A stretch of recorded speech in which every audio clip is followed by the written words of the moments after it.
Good evening. It's Thursday, February 19th, 2026. This is the Plan Commission of the City of Franklin.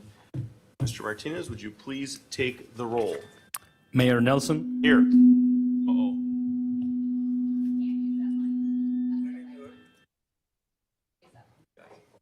Bells and whistles and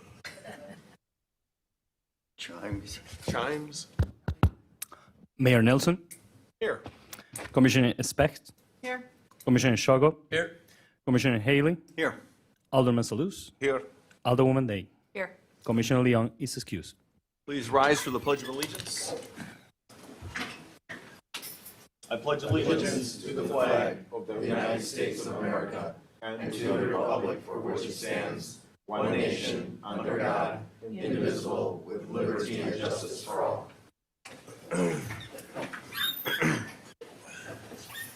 Item B, approval of the regular meeting minutes of January 22nd, 2026. Is there a motion? I make a motion to approve. Second. First and a second, any further discussion? Seeing none, all those in favor? Aye. Any opposed? Ayes have it, motion carries. Moving into C1. So everybody knows, so we'll do C1 public hearing. There'll be a presentation, and we'll open up to the hearing for anybody who wishes to speak on it. So there's kind of a way in which these things are done. So, Mr. Martinez, you want me to read the first part, or you want? I'll do it. Okay. Public hearing regarding the proposed creation of tax incremental district number 10, the proposed boundaries of the district, and the proposed project plan for the district.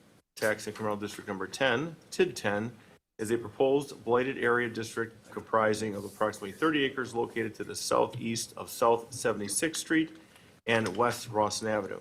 TID 10 will facilitate new residential and commercial development. So right now, Mr. Rigetts, do you want to? I can read the public hearing. Notice is hereby given that the Plan Commission of the City of Franklin will hold a public hearing on February 19, 2026 at 6 p.m. The meeting will be held at the City of Franklin City Hall Common Council Chambers located at 9229 West Loomis Road.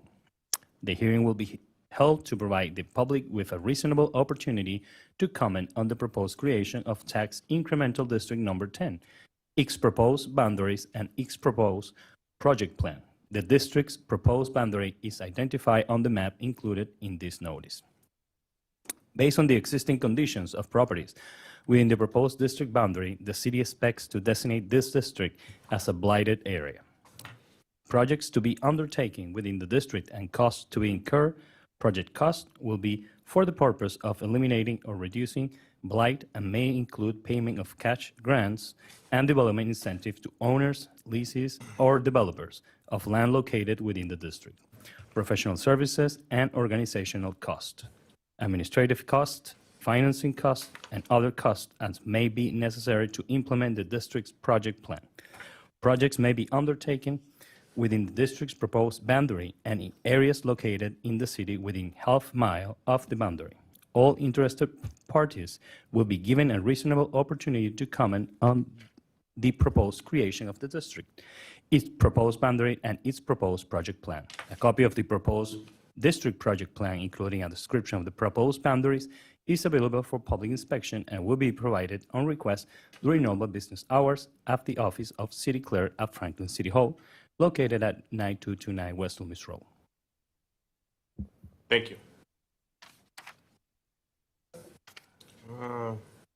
Regular, you do your magic to see if you can turn on there. Blue, green, How about now? Very good. orange. Good evening, Commission, and ladies and gentlemen, and our professional consultants tonight. Thank you for considering this tax increment district number 10, reviewing it and considering its boundaries and the project plan itself. The project plan is in compliance with current and future city land use plans as it encompasses a PDL approved business and residential zoning and with future land use designated as mixed use. Also with us tonight to review the TID 10 project plan are Todd Taves, Senior Municipal Advisor, and Ariana Schmidt, Associate Municipal Advisor with Ellers Public Finance Advisors, who serve as our TIF establishment consultants for the City of Franklin. To review the TIF assistance justification, or the but-for test, tonight with us are Lance Dorn, partner, and Joe Kravici, project manager with SB Friedman Advisors, serving as the TIF consultants to the City of Franklin, and they will be virtually online. And also with us is Ian Martin, who is the managing partner with Land by Label, the anchor project sponsor, and he will relate site challenges that his company will have to address within proposed TID 10. And so with that, I will yield to Ariana Schmidt, who will review the project plan. Are you able to put the presentation up on the screen? She have Would it be better to turn off that first light switch so that's not so?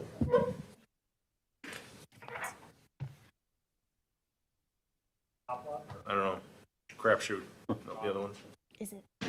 No, there's the one there. No? Okay. Yes. I think that makes a big difference. Whatever you want. So you can see, there's a lot of glare. Sure. Go ahead. All right. Good evening, everyone. Thank you for having us. So you all have seen the project plan, but what we've put together tonight is a brief overview to summarize some of the key points of the creation. So this is tax increment district number 10. A little bit of background on what TIF is. You've likely heard the terms TIF and TID used interchangeably. They really mean the same thing. TIF is the tool associated with it. So it's tax increment financing, whereas TID is the where, or the boundary. So it's the tax increment district. TIF is really the only economic development tool in the state of Wisconsin that allows you to capture additional revenue to reinvest in the tax increment district to promote development. The way in which this works is by capturing the incremental property value or the tax revenue from the growth or the added development in the district. And we'll show you what that could look like here in this visual. So when the district is created, all properties in the district have a baseline property value. That's what's represented in the blue rectangle here. So that property value is frozen at creation. All taxing jurisdictions continue to collect their share of the tax revenue on that baseline property value through the life of the district. After the district is created, any additional added growth to the district is what is then retained by the city to reinvest in the properties in that district. That is what we show here as tax increment in the purple triangle. Upon closure of the district, that new value added returns to the tax rolls along with the baseline property value, therefore all taxing jurisdictions receiving their share of the taxes on the full value of the parcels in the district. So it really is a partnership of all of the taxing jurisdictions, which is why the taxing jurisdictions are a part of the creation process. An individual from each taxing jurisdiction makes up the joint review board. They already convened on Monday in the initial organizational meeting in which they reviewed the same presentation. They have a slightly different responsibility in which they are to support that the but-for finding has been met, which says but for the creation of the tax increment district, the proposed development in the district otherwise would not occur on the same time frame or in the same manner as proposed. So taking a look at the specifics of this TID, this is the proposed boundary right off of 76th and Rawson. The proposed district type is a blighted TID, which is 27 years in duration as its maximum life. Acreage is about 30 acres in total. We are required to exclude wetland acreage and include right-of-way acreage. Additionally, with a blighted TID, you are required to have at least 50% of the parcel acreage to be considered classified as blighted. In this case, we have just shy of 25 acres classified as such, therefore meeting that blighted requirement. There is another test known as the 12% test that limits you as to how much land can be included in tax increment districts across the entire city. That limit is no more than 12% of the total equalized value in the city. Right now, incorporating existing districts as well as the proposed value of this new district, you would be at about 5.1% of that maximum. So that leaves you with a residual capacity of just shy of $500 million. Next, we'll talk a little bit more about those blighting conditions I alluded to earlier. So again, 50% of the land in the district must be considered blighted. So that 24.5 acres that I just reviewed with you makes up roughly 81% of the district. This is really 3 key parcels in the district. Main one that you'll see is referenced by map reference number 1, which is the Orchard View Shopping Center. And this is specifically the Poth's General Development site that Land by Label is proposing the development on. Additionally, there's 13 acres that make up map reference number 6 and 7 of vacant land, which is also classified as blighted. And there is an analysis attached to the project plan that goes through the blight findings specifically of these parcels further. So we'll talk a little bit more about Poth's General and the proposed development here.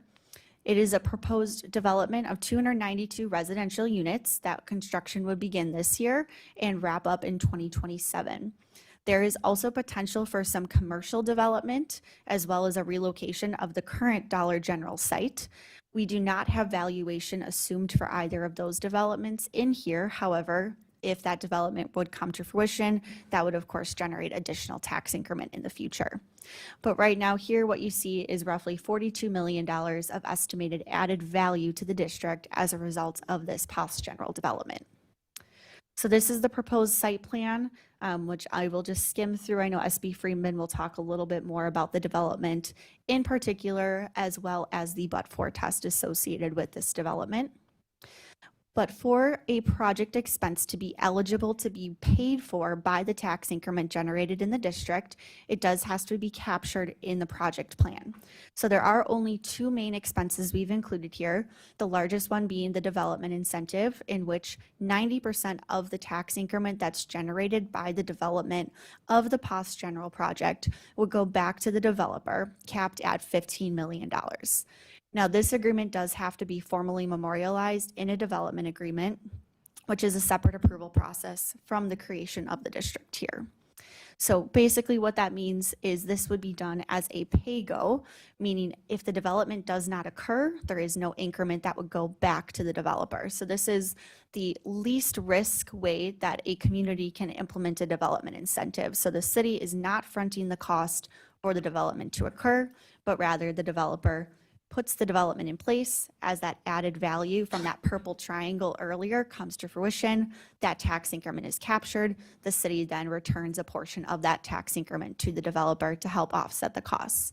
And again, SB Friedman will talk about that further here in a little bit. So taking a look at that $42 million that we just looked at of value added, that helps us to calculate what the annual tax increment revenue would be. So we take that value added and we have what we call a TID tax rate, which is made up of the apportioned levy of each taxing jurisdiction. And that gets us to an annual tax incremental revenue. You can see this increases over time, but one thing to note is there is what we call a 2-year lag for that revenue to be realized. So you'll see for that construction done in 2026, that means once the buildings are in the ground, that value becomes value in 2027, and thereafter the taxes are paid and received the following year in 2028. So based on these projections and assumptions, assuming no economic appreciation and assuming a stable tax rate declining at about 0.5%, it gets us to a total of, does that say $17 million over the life of the district. So we then take that tax increment forward as the sole revenue of the district to create a cash flow showing you the revenues against the expenditures. So on the left-hand side in orange, we have the projected revenues generated by the tax increment of the district. And then in green, we have the expenditures, which again is 90% of that increment generated by that development only, as well as ongoing planning and administrative fees. There are costs to the city to keep a tax increment going that are eligible to be paid for by the tax increment. So again, this goes through 27 years of its life, at which point when the liabilities outstanding are paid, the TID would be required to close. So just a brief overview of the approval process along the way. Again, the Joint Review Board convened on Monday as an organizational meeting where no action took place, but they did go through the project plan in this presentation. Tonight is the public hearing of the Plan Commission. A little bit different than how approvals often work otherwise, but if the Plan Commission does not choose to approve the creation of the district, the process stops here. So it is not a recommendation to council, but rather it is a formal approval. If the Plan Commission does approve the creation of the district, it would then move forward to the council meeting on March 17th. At that point, if the council chooses to approve the creation of the district, that is what becomes the creation date. Thereafter, the project plan does go back to that joint review board made up of the taxing jurisdiction members one more time, which we tentatively scheduled at the initial meeting for March 25th, and that would go back to them for them to formally approve that the but-for test is met upon creation of the district. So with that, I will pause for any questions from the commissioners before we turn it to SB Friedman. Thank you. Question from the commissioners at this point. Alderman Salus? Just like trying to understand the discrepancy, because this project presented to us as it's a $83 million project. And in your presentation, you mentioned, or according to what's written down here, that the value, the increment in the value is going to be $42 million. So it's just like almost like 50 cents on the dollar. What's going on here, like in terms of the valuation? The first figure you mentioned, what was the source of that, just as a reference point? Is that the construction value? That's correct. Yeah, so income generating property, there's three ways properties are assessed in Wisconsin: the income approach, comparable sales, and construction costs. So when you have a income producing project like a multifamily development, the assessor, once the project is stabilized, places the value on it based on the operating income that comes in. So it's not based on construction value. Very rarely will you see a project assessed for tax purposes at what it costs to build that project. So basically, the $42 million value will be able to pay for the tax, for the TIF. Right. And these are projections, so you never know until the project's completed based on actual rents, actual expenses. So these are estimates at this point based on pro formas that were provided and evaluated by SB Friedman. I see. And my second concern is about the plight, because, I'm in this line of business, and this piece of land is, this parcel considered one of the most desirable parcel of lands in the Milwaukee County area. It's just like it's strategically located. And I'm just like, I know people even approach the owners who own some of these parcels trying to purchase them, and they're asking millions of dollars for the property. I'm just like, how this become blighted, how is I realize that you follow some criteria here, but when you're dealing with land, a good deal of it is land, and how could the land become blighted, that easy, that quickly? Yeah, well, I think if you look at the site, it's evident there's functional obsolescence with the buildings that are there. I think you'll hear a little bit more tonight about those blighting conditions beyond the document that was included in the project plan. There was another handout this evening, and I know the developer is going to provide some further color on that. But in short, anytime you have a site where there's existing buildings, there's unstable soils, or anything that's an impediment to development, that's a basis to make a blight finding. Statutes provide some guidance, but they don't specifically say, you have to have a inspection report that says the building's condemned, or you have to have this. So at the end of the day, it's the judgment of the Common Council as to whether or not the collective conditions on the site rise to the level of being in alignment with that definition. From our point of view, they do. We work on dozens of TIDs every year, and our firm has been doing this for a long time. And based on what I see in other situations, I think that the site conditions and the other information that we have available to us is certainly sufficient from our point of view, that it would meet that criteria under the state statute. So basically, it looks like the system favors ignorant landlords. Like if someone own a property, ignore it, disrepair, that might help create a blighted condition in a way that helps the situation to go and call it a blighted and try to get a TIF out of a blighted condition. Because, sometimes you can build a brand new building, and if you ignore it and, let it go, a blighted condition will emerge as a result. I'm just surprised how the definition came about. Is that a question or? No, I'm just it's a comment. I yield. I'll let others. Alderwoman? Thank you. I'm going to stay on that line of questioning for 1 second. So when we're talking about the blighted portions of the property, and I know that you had the breakdown up previously, and it's in our packet. I understand Area 7. If we could concentrate a little bit on Area 1. I'm curious whether it was you with Ehlers or SP Friedman, whomever reviewed to determine that particular area of the boundary was, quote, blighted. Is that now, or is that when it was purchased? And this kind of goes along with what the alderman, I believe, was alluding to, is that over the last several years, as this project has sort of, kind of been started and stopped, and the condition of that area has deteriorated significantly.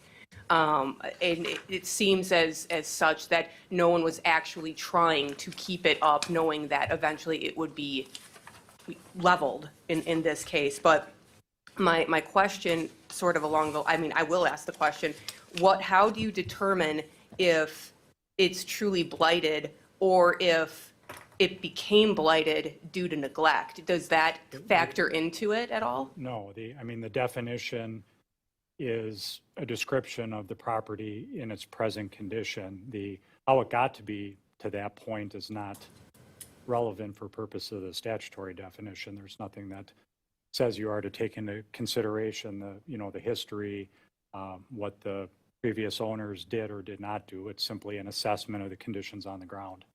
Okay, and then my next question is, from your analysis, as you just said, you work on dozens of these a year. Are you seeing a trend, or is this sort of an outlier where the bulk of the end product is residential versus more of a mixed use? Technically, this is mixed use because there is a teeny tiny little bit of commercial, but to me, it's a hard pill to swallow for this kind of city money for primarily residential use. Is it a trend you're seeing that things are swinging that way, or is this an outlier? I would that it's swinging towards more mixed use. I would say we're not seeing that. The commercial sector continues to struggle. Most of the tax increment districts we've created for probably the last 5 years at least have been principally oriented towards, in the redevelopment side, on the multifamily.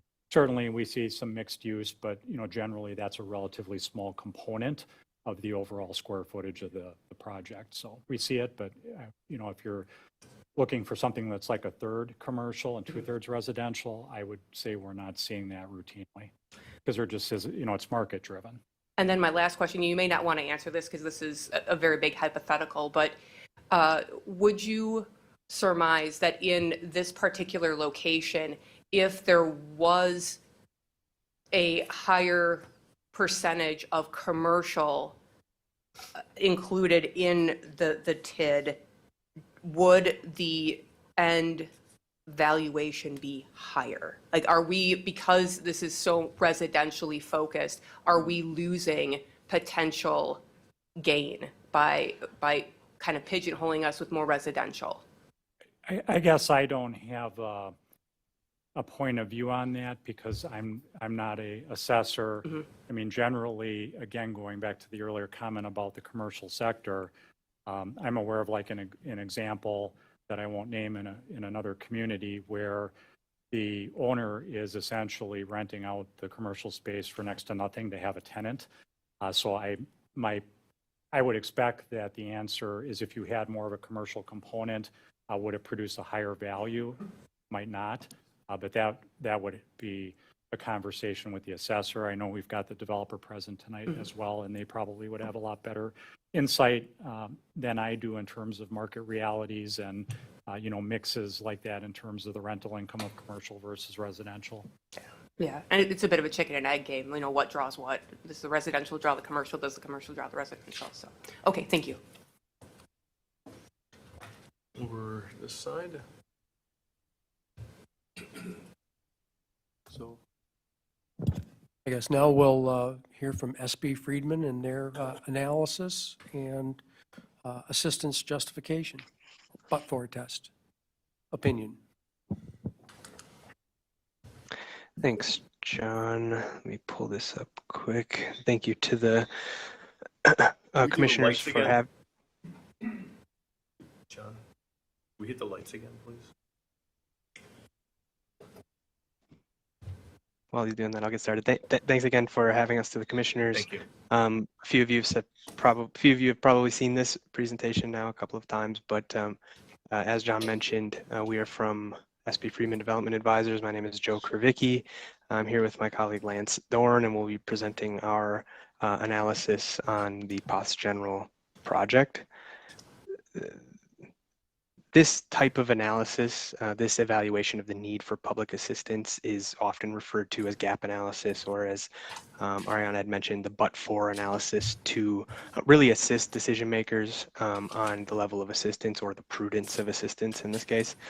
The financial gap or but-for analysis is really rooted in project financial feasibility and the amount of assistance required to achieve the market appropriate and risk adjusted rate of return. So it's meant to ensure that projects are not being over subsidized based on the gap that they are showing in their financial modeling. The benefits of doing this type of analysis beyond just statutory requirement is that it does guard against over subsidizing projects. It can demonstrate that the public assistance resources are being used responsibly. It can help the case, or in some instances, help the case for, or in some instances against assistance for a specific project. And it often helps define and clarify the problem to be solved. In this case, the relationship between costs and revenue potential. And so this, the process that we go through to do this analysis is very similar to the due diligence that a bank or a lender would do when they underwrite the project in order to feel comfortable lending. The process in its sort of most simple terms is that we take all of the assumptions that the developer is making about the project and compare them to other similar projects, both in Franklin and in the surrounding communities. And so we split their financial model into its basic parts, including the project budget, the operating pro forma, and the capital stack that they're expecting. And we compare it to, as I mentioned, sort of similar metrics, or as similar as we can get in project type to the project being proposed, in order to ensure that the developer is proposing a project that is reflective of both the market that it will be delivered into and the current development conditions, including things like the cost of construction, financing costs, soft costs, and things of that nature. During this process, we do a couple of sanity checks. Usually, these are sort of more general than specific to POS General in this case, but we ask, is there an extraordinary cost that needs to be overcome in this? And sometimes it can be environmental or other types of site issues, which we believe are present here.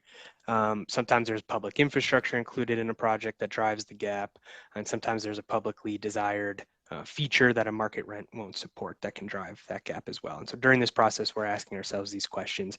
Are these present? Are these driving the gap? Getting into the specifics of the POS General project, for anyone who hasn't seen the numbers here, just to sort of realign on what we're discussing. The total development cost that is being proposed for this project is around $83.8 million. We then, as I mentioned, took all of the parts and compared them to similar projects, and we felt that all of the assumptions do align with our market benchmarks. This includes project budget.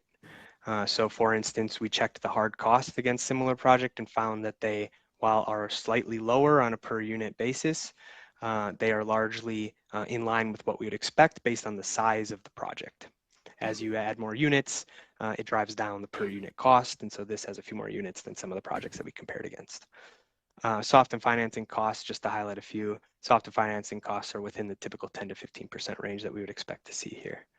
Rent is also in line with the types of projects we would expect to see delivered in Franklin, with only a small amount of variation in the 3-bedroom typology, which is primarily due to the minimal number of 3 bedrooms in the market. Financing assumptions are reasonable based on the current lending environment. These are fairly set, things like interest rates and loan structure. These are very common. This project will be utilizing a very common financing structure that we believe is reasonable in this current climate. And finally, we will get into the returns a little bit more later on, but based on our analysis, the returns are what we would call below market typical. And this is really sort of driving that need for public assistance, the gap between what the project returns are expected to be and what we would consider market typical. And when we say market typical, we're talking about the expected return in order to overcome the risk of investing in real estate projects. As this is sort of a moving target. As development maybe becomes a little bit more risky or a little bit more difficult, the expected returns in order to attract equity investors to the project become slightly higher, or sometimes they go the other way. But based on what we are seeing in the market right now, and based on our understanding of other similar type projects, we believe that as presented, this project would achieve a below market typical return. I won't spend a ton of time on this as Ariana went into some of these details, but this is just sort of a graphic representation of how the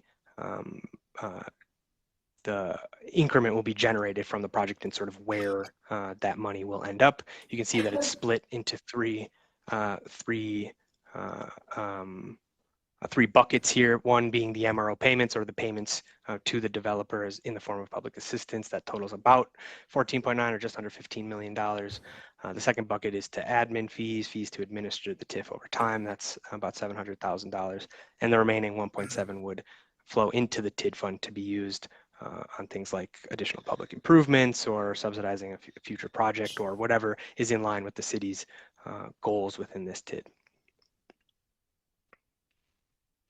And so digging in a little bit more on the return analysis that we've conducted, or the but-for analysis, we use a metric called leveraged IRR to make this determination. This is a very common metric used by both developers and underwriters or analysts like ourselves.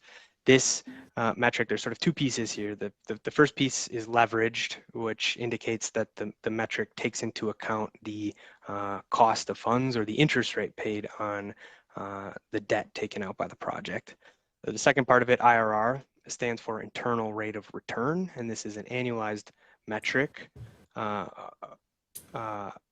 comparing the rate of return, the annual return to the project through the point at which it's sold, compared against the initial equity investment made into the project. And so, again, like I said, this is a very common metric utilized to assess real estate. And without assistance, as we mentioned, this project is expected to achieve about an 8.42% leveraged IRR. This is significantly below what we see in the market today, to the point that it is our opinion that the developer would have a very difficult time attracting the necessary equity to develop this project. With assistance, so with the full assistance discussed on the previous slide, the project is expected to achieve an 11.56% leveraged IRR. While we feel that this is still marginally below the typical market return for a project like this, the developer has indicated to us that it is feasible at this rate with their investment group. And so based on this analysis that we've undertaken, it is our professional opinion that this project would not proceed but for the public assistance as requested. And with that, I'll turn it back over to the commission for any questions for us. Commissioners?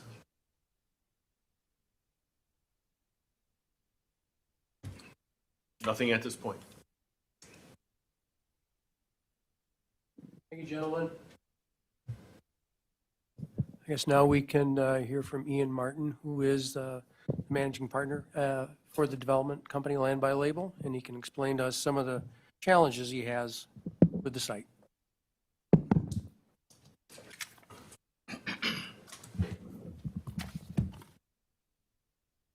Good evening, Mr. Martin. If you just state your name and business address for the record, please.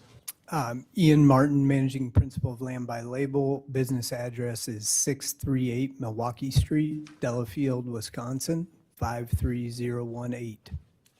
Thank you. Good evening and welcome. Thank you. Well, is it my show? It's your show. Thank you. So thank you all for having me. I know I've been up here for any number of approvals over the last couple of years. I don't have a lot to add on the heels of the Ellers presentation, the SB Friedman presentation. Happy to answer any questions you all might have about it. I think the color I might be able to add tonight is just a little bit around the blight conversation that we've had tonight. I think when I think about the site and the blight conversation, there's really two buckets of it in my mind. Bucket one is the building itself. That's what we see when we drive by at the parking lot, all that stuff. That shopping center, I think just visually, you can instinctually drive by it and say, well, it's in bad shape, and that's true. The difficulty with the building goes beyond what you see on the outside in the parking lots. On the inside of the building is where it really gets blighted, I guess you would say. So whether it's the fire suppression system that's failing, whether it's the mechanical equipment that's failing, all of the nuts and bolts of the building that you don't see when you drive by are functionally obsolescent. Alderwoman Day said, well, asked a good question, which is, well, what is the timing of the determinant of blight? Is it, in other words, is there, and Alderman Salus mentioned it too, is this a situation where we have tried to create a blighted condition in order to show up here tonight? I think that's a question that was being asked. The short answer here is no. And I'll tell you a couple reasons why. This shopping center has been struggling for more than a decade. It was a grocery-anchored shopping center. And generally, when you have a grocery-anchored shopping center, the grocery store is what drives all the other sort of tenants that want to be there. The Century store has closed long before it was acquired by the current owner. So it hasn't been a grocery store, I think, for about almost a decade now. And that's really the point at which the shopping center started declining. Since I've been involved with the project, I went back and looked. My first planning commission hearing on this project was June 6th of 2023. So we're almost 3 years since we started working on it. And that's about the time the current owner acquired it. Since that time, we have, in my opinion, tried really hard to create a project that the city likes, that the city's willing to prove and allow us to move forward.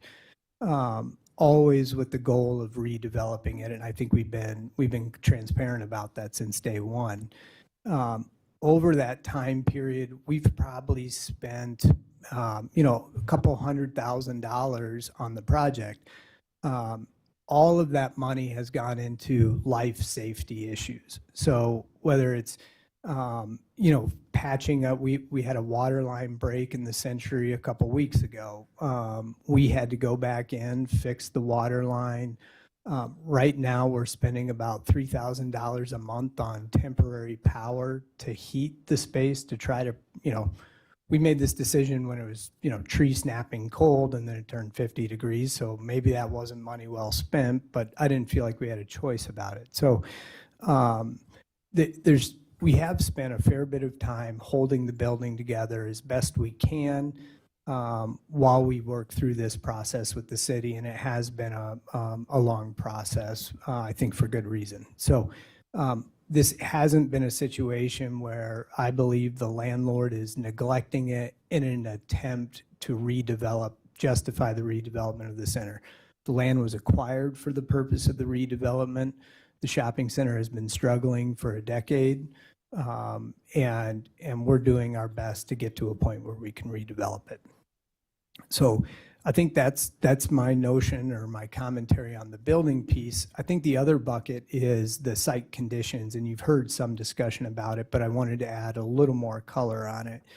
While the land looks vacant, it has been a historic, unregulated dump site.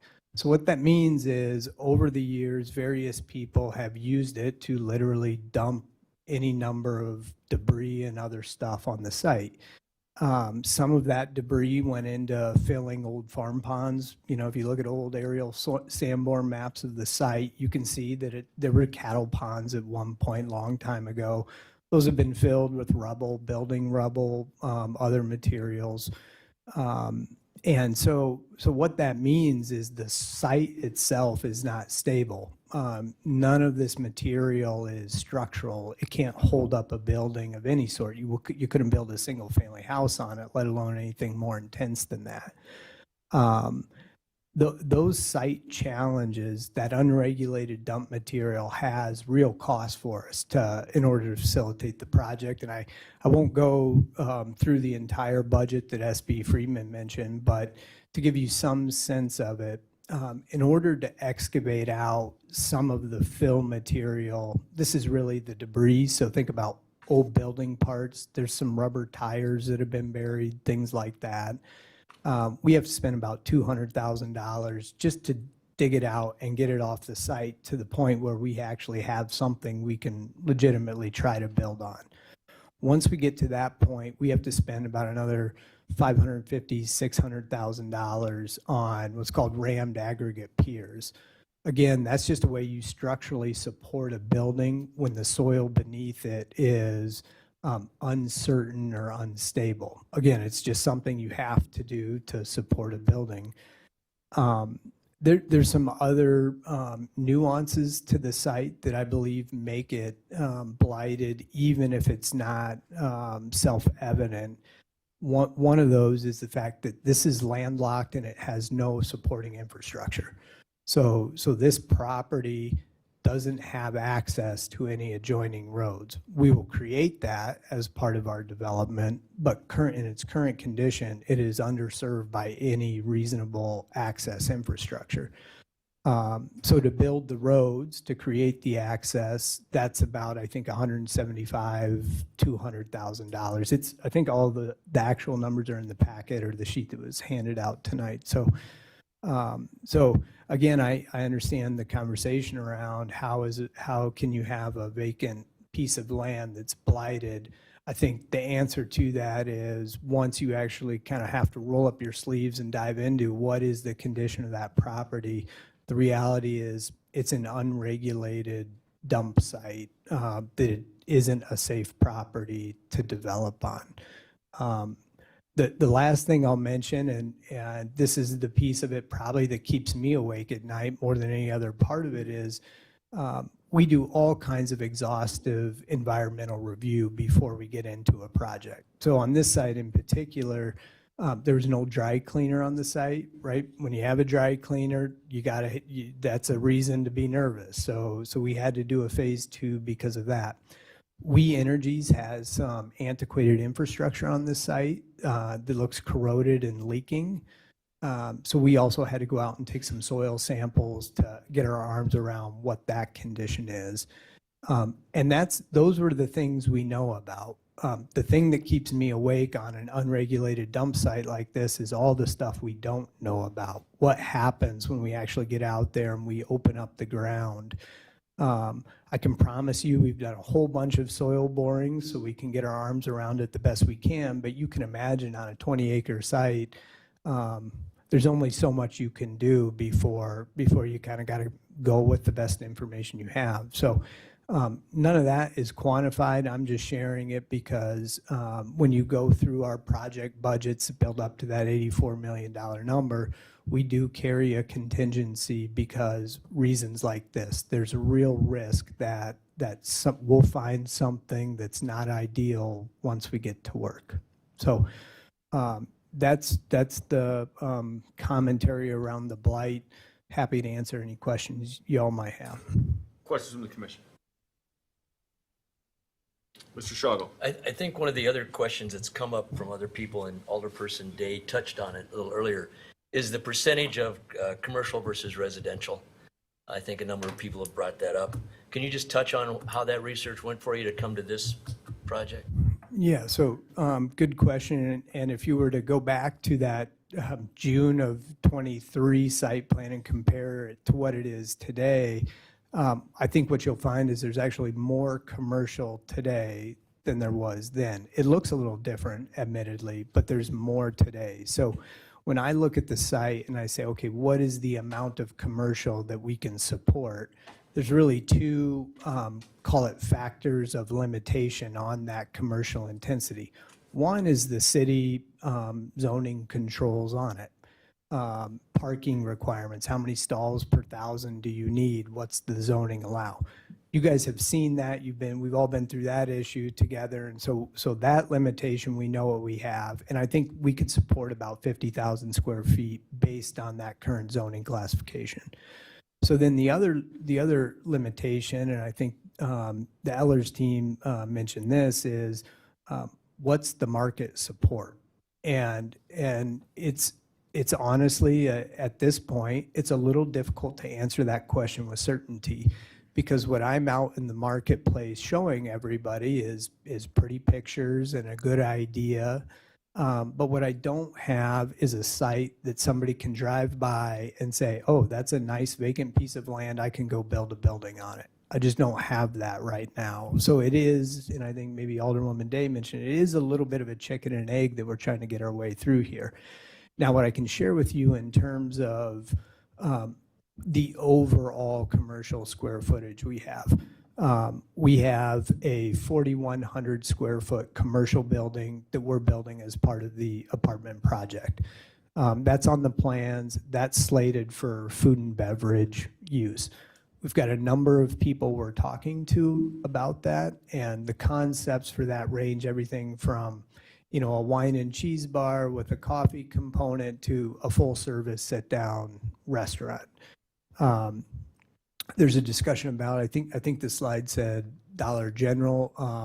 It's a Dollar Tree, not that it's that different, but we're in discussions with Dollar Tree, who's currently in the shopping center. They would like to stay. They like the area. We've heard a lot of feedback from residents that the residents would like them to stay. So we're trying to work out a deal with them where they would build a new prototype building, a standalone prototype building that's somewhere between 10 and 11,000 square feet. So nice, new, substantial store. That deal is not finalized. We have work to do on that. Harry's Ace Hardware has been a part of our site plan all the way back to 2023. They remain a part of the site plan. We've had a number of discussions with them. As long as they want to be here, we're happy to have them here. Their store is 16,000 square feet. So 16,000, you got the 4,000 food and beverage, you've got the 10,000 Dollar Tree opportunity. We're up to, what is that, 30,000, 40,000. And then there's a piece of property that's part of this just south of the McDonald's, kind of on the east side of the entry road. That's about 1.4, 1.5 acres. We have a number of conversations going. That one's a little premature because that's frankly the hardest one to visualize for a lot of people. I think that could accommodate somewhere between 5,000 and 8,000 additional square feet. I think the right use for that is probably more, call it office or service oriented as opposed to kind of storefront retail, just because it's off of Ross and it's off of 76. So it just has a little bit less visibility, but it would be a really great kind of, think of small office, chiropractor, law office, that kind of thing would make a lot of sense there. And we have had some expressed interest in it. And then I think the last thing that's worth mentioning is we do have an opportunity, we think, subject to the parking requirements and all of that, to do a smaller food-oriented business right at the corner of, right on 76, right at the new entrance, signalized entrance into the site, so just north of the Harry's. It's not going to be a big building. I don't want to mislead anybody about it. It's probably 1,000 to 2,000 square feet, sort of maximum size. So long-winded answer, I appreciate, but I wanted to share it because I have heard all the same commentary about the commercial nature here. It is a little bit of a chicken and egg, but I do think we made a fair bit of progress, and I think getting to a reasonable square footage, call it 35 to 50,000 square feet, is eminently achievable. The last thing I'll mention, and this is worth clarifying as well, the Ehlers team did a good job describing the process, and the only nuance here is the development agreement for this project, and we actually have two, and some of you probably recall this, was approved by the council already. So the tax incremental financing, not the TID creation, but the tax incremental financing, that business term that was reflected in all that was included and was approved by the council. The reason I bring it up here is this concern about commercial development and that becoming a focus was actually reflected in those development agreements. So those development agreements obligate me to build the commercial square footage. If I fail to do that, the city can repurchase the land for $1. I can promise you that I hope to do better than $1 for that land. So I've been given a window of time to do it of 3 years. That's not a great deal of time, but it's a reasonable time. And so, again, I just mention it because it is important, I think, for everybody to understand that we have a lot of reasons to focus on that commercial development. And if we don't live up to that expectation, the city, to your credit, has negotiated for remedies around that. Okay, thank you. Questions for Mr. Martin at this point? So what we'll do, which makes sense because we've done it in the past and it worked, was when we open up the public hearing, anybody wishing to speak will then come up, and then if they have questions, those that are here can take note, and then when the hearing is closed, then those questions will be answered. Because opposed to just stopping and talking and stopping and talking, we want to be as efficient as possible.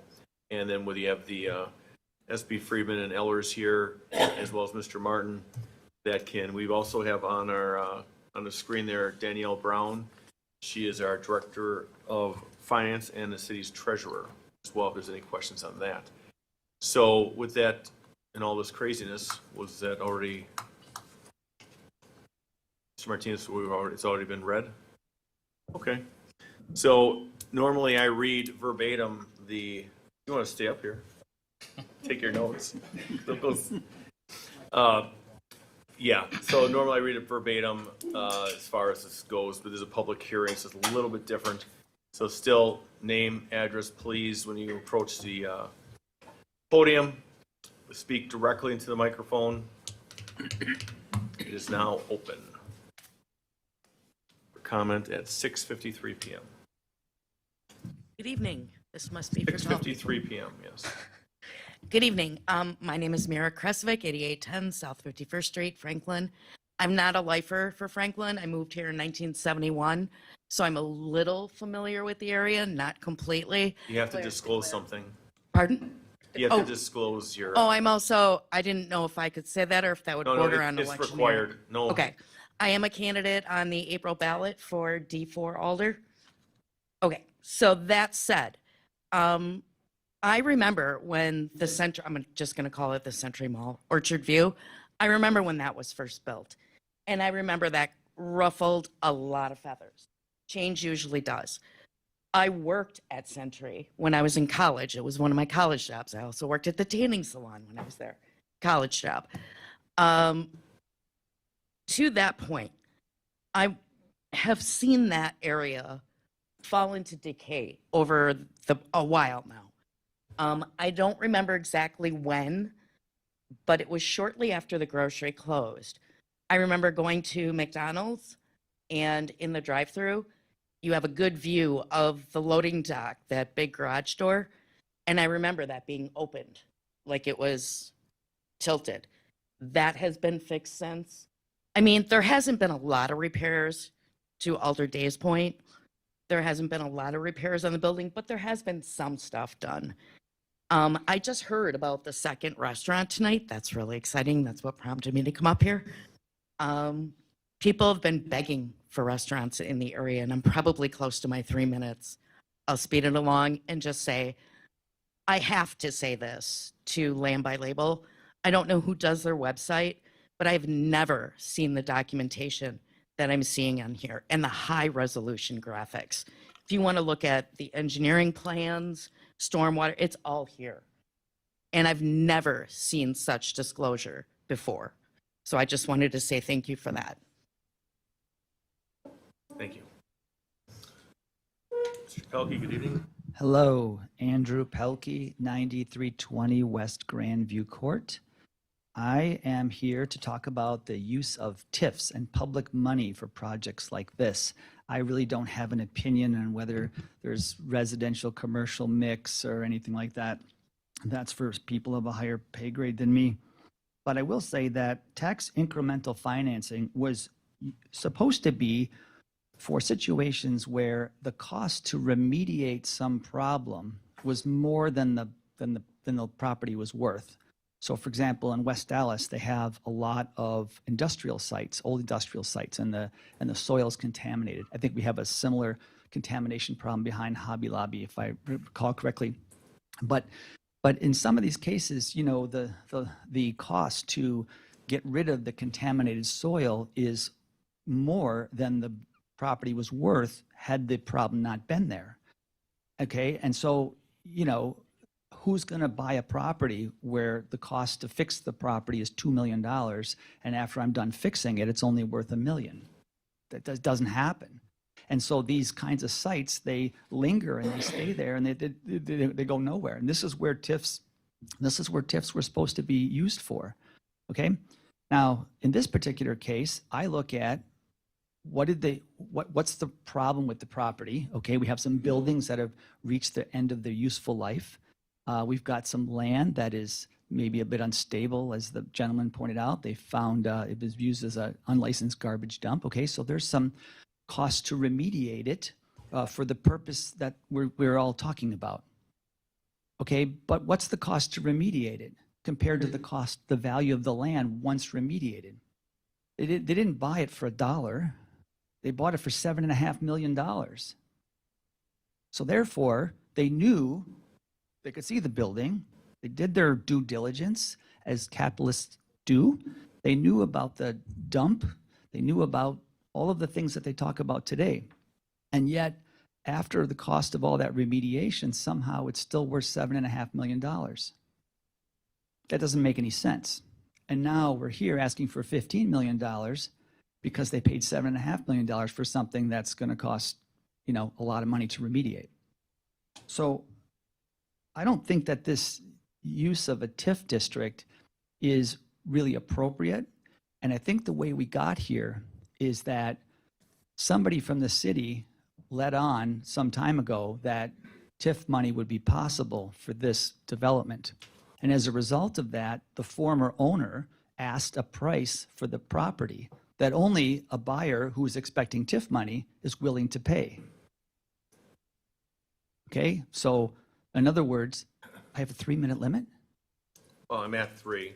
Okay, I don't thank you. want people to get there. I mean, we have a full house. We want to All get right. out of here before midnight. So All right. I do normally have- it's 3 minutes, but Okay. we want to get people the opportunity to speak because this Right. is the largest redevelopment in city's history. So it's, Okay. we want to give I do people. have a solution I want to offer at the end of this, okay? Bring it. So at the end of the day, I don't think it makes sense to splash 15 million for the taxpayers, the public taxpayers like myself, to splash $15 million into a project where the developer says, you know what, it's not going to work out the way we expected.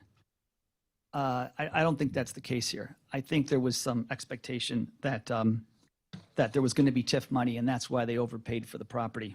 Otherwise, they would have paid a lot less. Okay, in the interest of keeping things short, by signaling that the city was willing to provide TIF, the city removed the need for the developer to be efficient and competitive when buying that property. And now we're asked to fill in that gap. Okay, so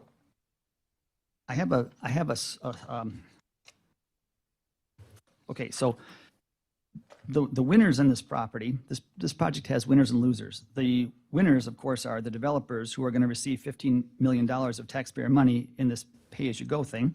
The previous owners who were able to sell their deteriorated asset at a premium price, knowing the developer could use TIFs to bridge the financial gap. The losers to this project are Franklin taxpayers. For the life of the TIF, which is 27 years, the new development increases the demand for public services, but does not pay for those services for decades, leaving the rest of the taxpayers to foot the bill. So basically, pass the hat. For the life of the TIF, the incremental tax revenue is diverted away from the city's general fund, schools, and county, leaving the rest of the taxpayers to pay for the forever rising costs due to inflation. And there's a lot of inflation that occurs in 27 years. Okay, so, it's a pass the hat situation again. The rest of us are going to have to pay for those inflated services because the money's being redirected. Overpaying for the land. When the developers overpay because they anticipate TIF money, the land remains artificially high, and the taxpayers are effectively paying for that. In fact, the developers cited the high cost of land acquisition as one of the reasons why they needed $15 million. So pass the hat again. The risk of failure. If the project does not meet its projected values, the TIF may not generate enough increment to pay off the debt, leaving the city with a long-term liability. Pass the hat one more time. So as you decide whether or not the people you represent to pass the hat, to use public money for private development, everybody in the city here, all the decision makers, you have a fiduciary obligation to the taxpayers to act in their best interest and protect them from overpaying. Okay, so if the city approves a TIF based on inflated land prices, some manufactured hardship, non-competitive bidding, and spend public dollars to obtain a public benefit, you fail this obligation. So here's my suggestion, okay? I think this TIF thing is a bad value. Okay, you can talk about all the math and the financing and all that stuff, and everybody knows here how it works, all right? But it's a bad value for the taxpayers. We are paying $15 million, and what do we get? We got a public space in this project that is not worth $15 million. The development into the commercial space and the residential space, the developer is going to get all that money back through rents, all right? We don't get that. So here's my suggested alternative. As an alternative, the city could purchase the land designated as public space per the current plan and develop that land using a competitive bidding process. Because right now, there's no competitive bidding, right? We got to pay $15 million and you get what you get. This avoids the undesirable problem of using public funds to enhance private land.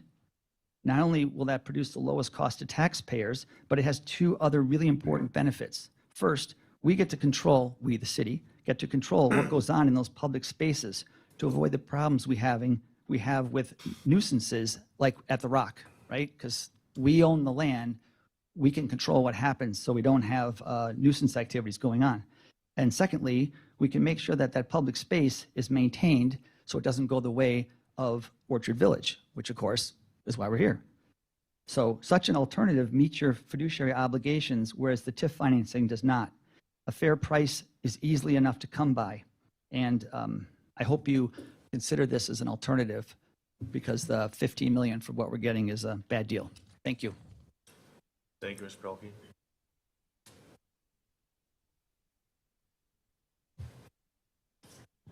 Willie Dusky, 7711 West Stonewood Drive here in Franklin. Let the record reflect that 7:04 PM, Commissioner Specht has vacated her seat for the evening. Mr. Mayor, members of the Planning Commission, I wrote down my notes uncharacteristically, but I forgot my reading glasses, so please bear with me. I got 150s if you want them. So I really just had a couple of questions. So I think Mr. Martin answered my question about why the land east of Orchard View was considered blighted, and therefore included in the amount of acreage that increased the percentage above 50%. But really, I think it boils down to this. What will the TIF do to my taxes for the rest of my life? That's really what I'm concerned about. I'll be dead when this TIF ends, if it goes through. What will it be doing to my taxes in the meantime?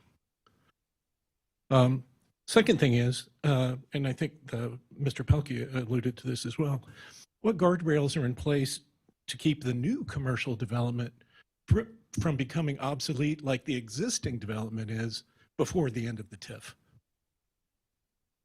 And the third thing is that I'm concerned that this TID could put us in a situation where existing residential homeowners are disadvantaged by new development, by new residential development. In other words, their homes lose value while new homes increase in value. And so I guess I'm just asking, how have existing homeowners considered, how have they been considered in this deliberation process? Thank you. Thank you, sir.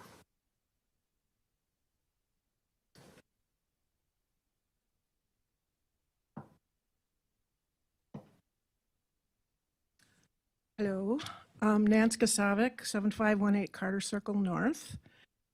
I've been to a lot of these meetings, and I'm not sure what the citizen comments, how much sway they have. But please remember that you're voting on a project that doesn't directly impact, that I know of, any of your living situations. None of you live adjacent to this project. There are several hundred Franklin residents who do live on the front lines, including me, and we will be the ones impacted by dirt, dust, which I'm now concerned about after Ian mentioned the soil problems, what's going to be in that dust, noise, increased traffic, and displaced wildlife. My parents live at New Perspectives, and when Vela Village was under construction, they could hardly keep up with the dust and dirt that seeped into their apartment. The approval being sought is for taxpayer relief for the developer. Okay, but what relief will Franklin provide to compensate for these problems for its residents? Will we get a tax credit on our property tax statements? Call it an aggravation rebate? We are basically being asked to underwrite our own aggravation and inconvenience. And for what? Asking the taxpayers to subsidize this project is really a slap in the face for the people in the area adjacent to this project.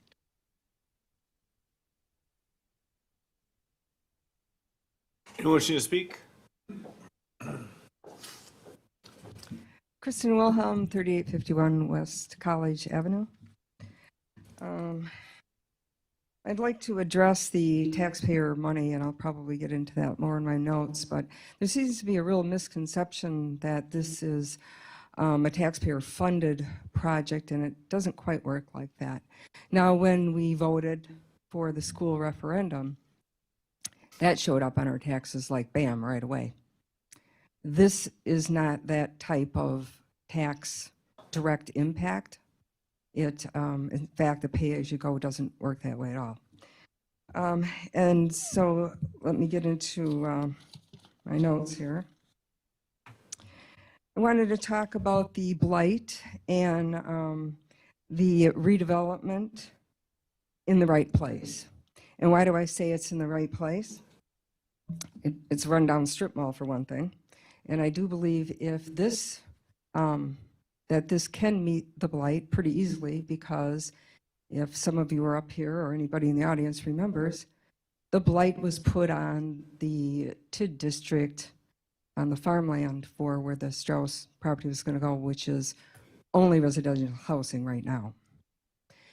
And I want to thank you for bringing things back to the priorities that the city should be doing. Rather than building commercial out where there's no water and sewer and no police and fire, where everybody seemed to be supportive of that project. I'm saying there were a lot of residents against that, but there were a lot of people, including the mayor at the time, fully supporting that project, which has put a huge strain on us to build a new water tower and all the water lines, and I'm sure you took that up last night. But I've also heard comments about that this is appropriate, so I brought out the 2001 Franklin First Development Agreement, which seems to be pushed around a lot and online. This area is called Area A. Area A is priority 3 on the TID map. Oh, I guess you don't have the camera going, but here it is, Area 3, right up here. The area down here, where Strauss isn't even in this report. So thank you for bringing it back to where we actually have water and sewer, and we won't have to build another fire station so quickly. And back to the pay-as-you-go. So this isn't, like I said, a direct impact like the school referendum was. They don't get the money unless they put the buildings in. And that is a really important, because that removes the risk. And I love the fact that if they don't get it in, that you can buy it back for $1. That sure beats the Pelkey idea of paying maybe $3 million for some open space, which I don't know where the city is going to come up with that money if it doesn't come from taxpayers. So apartments, and I've heard a lot about not wanting apartments, but apartments don't put kids into schools. You just had a referendum to build a school, and you shouldn't really have any problems with children, especially with apartments. So hopefully we won't see any increase in the school on that, because the number of children will be a lot less.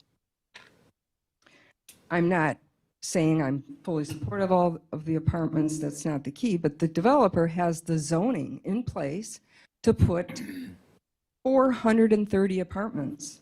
They're proposing 292. That's quite a difference from what they're allowed to do. And they've also increased the setbacks. And a lot of the things that they've done and accommodated by making the apartment buildings lower in height, and less is less money that comes back to them, which means they can't afford to do as many amenities. And they did that because of the public outcry that people didn't want the buildings being tall, people didn't want the setbacks that close. So they made those accommodations, and now they're getting told, well, you're not doing enough commercial. And I've also heard this commercial, this isn't going to stay, that's not going to see the, oh, they were only getting 9 apartment buildings and that's it. So I'm glad it clarified that there are commercial staying and that there's new commercial development square footage coming. As far as no public benefit, I don't know if any of you remember what impact fees are. Anyone who's built a home lately has had to pay impact fees. What are impact fees? Let me remind everyone. They are fees that are put directly on the developer when they build.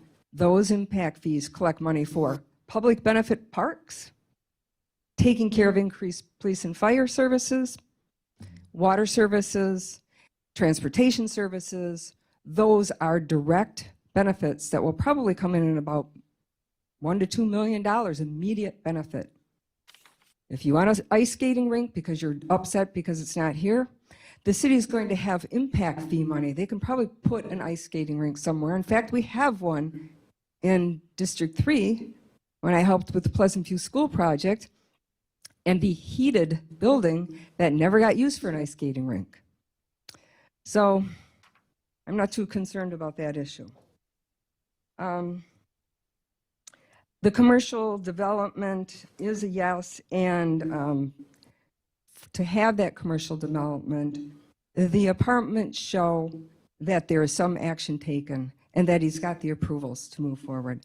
It's been tough getting anything into that area. It's been tough to get anything into the area over by that dental office that's close to the Sendix area. That area is completely prepped and ready to go and nothing's coming in. So by putting in some type of development and cleaning it up, he's able to lock in users. You can't lock in users in the current condition. I'm sorry, there's a lot of people that were misled about the Joint Review Board meeting, that was the place to have the public hearing and being heard. Many of those people were late to the process. I counted at least a dozen publicly available meetings for this project. This is probably more than I can think of for many of the other ones, including the Strauss TID, which happened during the pandemic and people were had a hard time coming to. So I'm not seeing things happen without some sort of assistance on this. I'm also not seeing the lack of transparency that I keep hearing about. I have been involved in many development projects in my 23 years with the city, 50 as an older person, and I can tell you, I was here when they did Velo Village. I thought they really earned my respect. I thought they were very transparent then. I still think they were being very transparent now. And believe me, I've had a lot of developers in front of me and heard a lot of stories. And I can tell when we're getting sold something. And I do not feel that with this developer. So I can appreciate that. I think that the city has hired the right people. They've hired the experts. And these are the same experts that do TIDs all over the area. They're the same historic experts that have done all the other TIDs that have come into Franklin.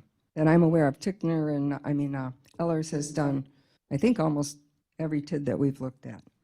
This is number 10.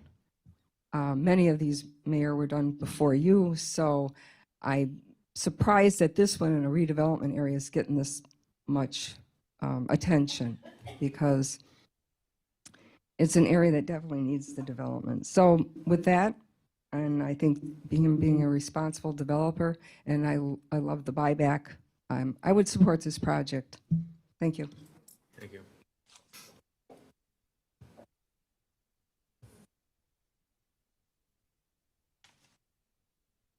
Eli Gasavic, 7518 Carter Circle North. I have attended the very first POF general meeting a number of years ago and have attended at least 90% of those meetings since. And to say I'm confused by all of this is an understatement. Originally, it was called a town square with an astronomical number of apartments and a number of retail shops, including an upscale steak restaurant, a number of smaller restaurants, a wine bar, and basically a place for people to gather and entertain. There were some problems with the scale of the project, and to POF General's credit, they listened and made adjustments. Now it is being called City Center. There is no longer any mention of an upscale restaurant, or any restaurant for that matter, and there is no mention of any value to existing Franklin residents. It seems like 80 to 90% of the land is being allocated to apartments and their associated parking lots and storage areas.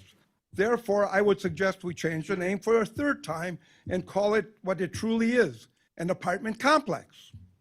I was at the Joint Review Board meeting on Monday, February 16th, and an interesting question came up by one of the Joint Review Board members. She asked, are there any benefits to existing Franklin residents if this project is approved? The answer was, Perry's will still be there, and there's a potential for Dollar Tree to stay. That was it. Are you kidding me? That is the total benefit we residents of Franklin will get from this project? That got me thinking about what the true benefits would be for the existing Franklin residents. They are 2 to 3 years of construction noise and the associated problems. Construction dirt, soot, and dust encompassing the exteriors of our homes and seeping into the interior. Potential rodent and vermin infestation and countless other problems. Plus, with all of this, we will also get to enjoy a lifetime, yes, a lifetime of traffic chaos, congestion, and disruption. 76 in Rawson is already one of the busiest intersections in Franklin, and this new project will make it significantly worse. And now our Common Council is considering that we pay for all these problems with our tax dollars. A kick in the butt would be less humiliating than using our own hard-earned tax dollars to placate the whims of investors worth almost $1.5 billion. Yes, $billion. I do not blame Pause General for asking for the $15 million in TIF money. That is what businessmen do, use other people's money whenever they can. That being the case, it is incumbent upon our Common Council to stiffen its spine and say no to the TIF. If the investor does not believe in his project, why should we? Lastly, if Franklin tax dollars are used for this project, what happens if things don't work out? Will Franklin residents be responsible for another blighted area as orchestrated with Orchard View? Do not forget that Greendale just approved construction of an apartment complex with over 700 apartments around Southridge. Please note, this is being done in a non-residential area and just a few miles north of 76 in Rawson. With all this potential influx of people, would it not be smarter to turn this land into commercial and retail space where the Franklin residents can enjoy both the retail space plus gain immediate tax relief rather than having to wait at least 20 years for an apartment complex that would give us this tax relief?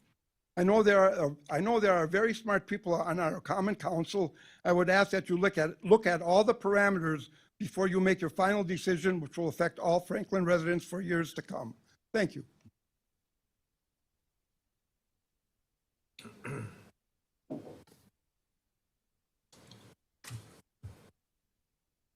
Colleen Miller, 7467 Carter Circle North. Okay, blighted area. I looked up blighted area according to the statutes. It can also be blighted when you have a high density of population and overcrowding. And I'm sorry, but that's what this is. You're talking about, let me get this, 22.74 square acres with 8 buildings. Okay? Velo has 25 square acres and only 5 buildings. And we're also going to have some commercial. So think about what that looks like. It's going to be really bad for our traffic too. And I don't understand why the traffic analysis didn't put Carter Circle North and the adjacent street on their traffic analysis. Because we're going to be impacted pretty bad because we only have one way in and one way out. Now, the other thing I noticed is, I don't know when this happened, but you've got new areas, 2, 3, 4, and 5 new areas. When did those get put into this TID district? All of a sudden, I'm seeing that? I've never seen that before. When did that happen? So now, you're going to have more monies going for 2, 3, 4, and 5 when that comes up. Now, here's the other thing. The traffic you're going to have when that developer decides to put in, from what I remember from way back when, is 4 drive-throughs. 4 drive-throughs. So now you got 76 and you got Rawson. And the traffic is going to be unbelievable. And we need to do a new traffic analysis because the last time I saw it was done was back in November sometime. And we've added stuff. We've added more. The Velo Village was added since then. So this is just getting ridiculous. We're going to go from a blighted area, from what you're saying is bad land, when that could be all over Franklin. We got so many rural areas that look like that. What you're setting a precedence for anybody to come up and say, let's use the taxpayer money. I got a solution. Here, instead of having 9 buildings, how about we take and make it 4 buildings? And then that reduces the cost probably in half, and we don't even have to pay. There you go. Because all we're doing is paying for somebody to be able to get more money out of more apartments. Thank you. Anyone else wishing to speak? See no one? What? Oh, sorry, Ms. Mathwig. What we'll do is we're gonna, okay, if anybody wants to speak after this young lady, we'll just, because we want to keep. You going. actually inform me how you know my last name? I'm sorry? You called me Miss Mathwig? No? I did because I thought that was your last name. How? How? Yeah. Prior, no, other than the last time where you don't give your name, but prior to that, you did. When? And how would I know when? That Well, would be you're- weird if I said November 13th, 19, whatever. I. So you got the floor. If you want the floor, you have it right now. Okay. Okay? Name and address? She won't give her, well, I'll ask, just for the, could I please have your name and address? No. See? So, I know, Mr. Haley, we tried. Go ahead, you've got the floor. So I originally wasn't planning to speak, but the last speaker actually brought up a really interesting point. So I know the Plan Commission is kind of determining the rationale behind the boundaries of the TID. And when she brought up the District 2, 3, 4, and 5, that's on the northern side of the TID boundary, that's by Rawson Avenue. I do believe the Wisconsin statute does state that there has to be some redevelopment purpose for those parcels. And according to like the project plan, nothing's being built on there. So I guess I don't really understand why that's included in the boundary. If there's some infrastructure, the only thing I saw is near Anderson Dental, there's a street that people use, so I can see how that would be justified to be put in the boundary. But I think it would be important to explain it and put something at least on the record, explaining why you also need these boundaries, and if you don't include these boundaries, if it somehow messes up the project plan or the objectives of the project. So I guess that was my first thought that kind of came to mind. Let me see if I have any other notes. Kind of what with Courtney Day was saying about how, at least when I kind of went through the SB Friedman stuff, I didn't really see much commercial value kind of being assessed. Most of it is based off of apartments, and I wonder if you include the commercial, if that gives you a different number that may or may not justify the but-for test. So I'm not an expert on that, but that's just one of the thoughts that I had. And then I guess that's pretty much it.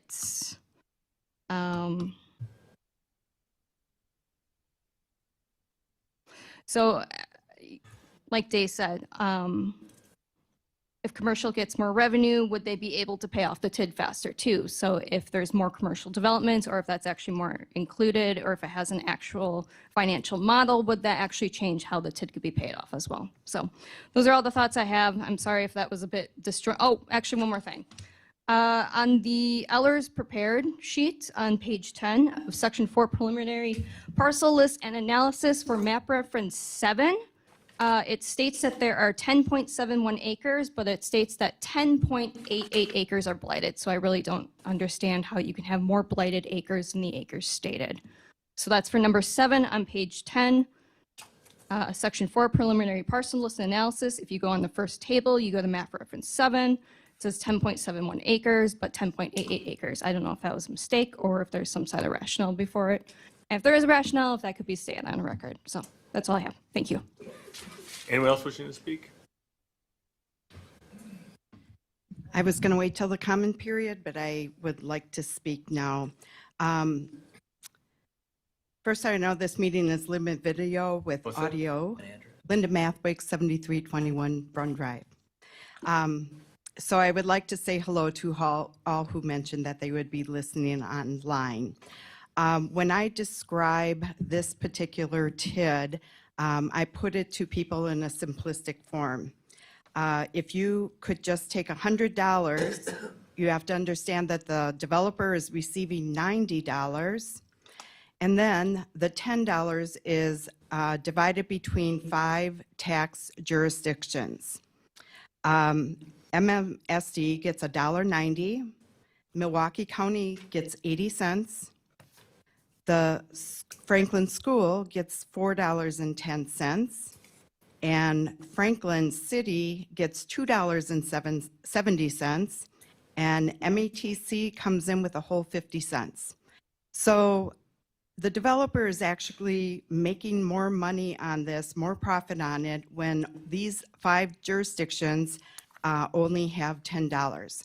We are short on fire and police right now, and I believe that $2.70 on every $100 isn't enough profit. Combined together with all of these districts, we do not even make $1 million.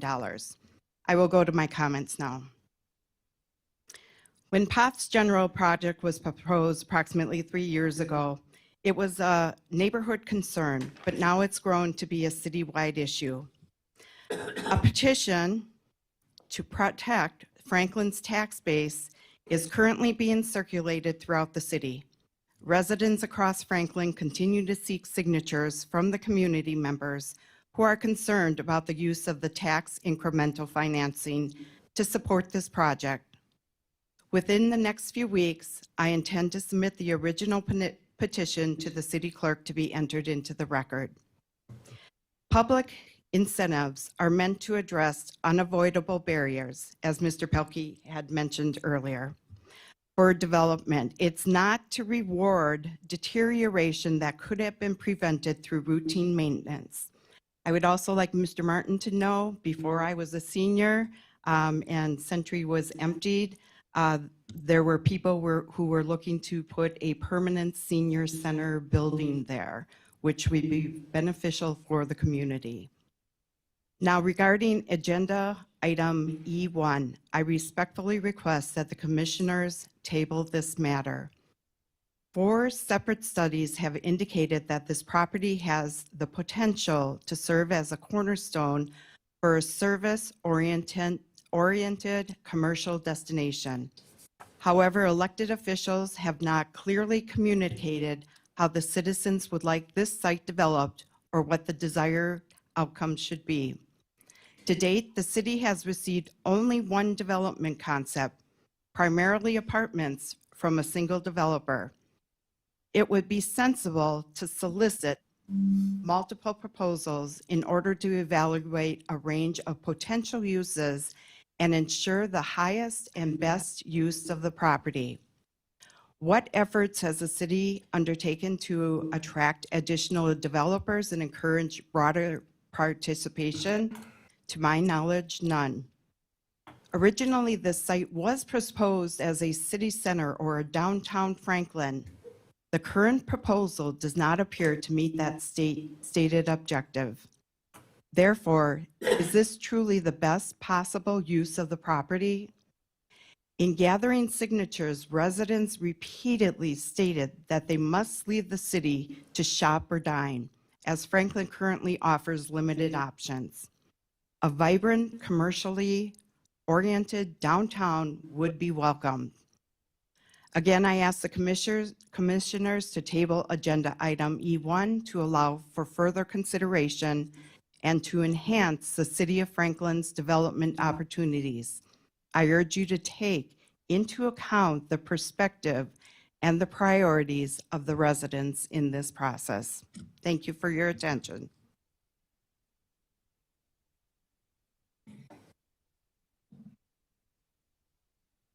Anyone else wishing to speak?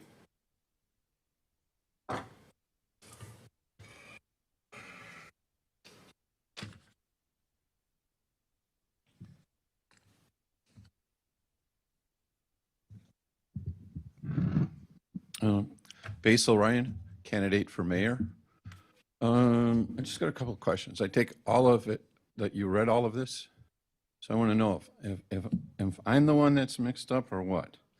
But according to the proposal that I read, how many units are proposed? I have from the original documentation 292. But then when I read the Elders report and the Freeman report, I come up with 304. And then it's real nice in the Freeman report. I thought it was really great.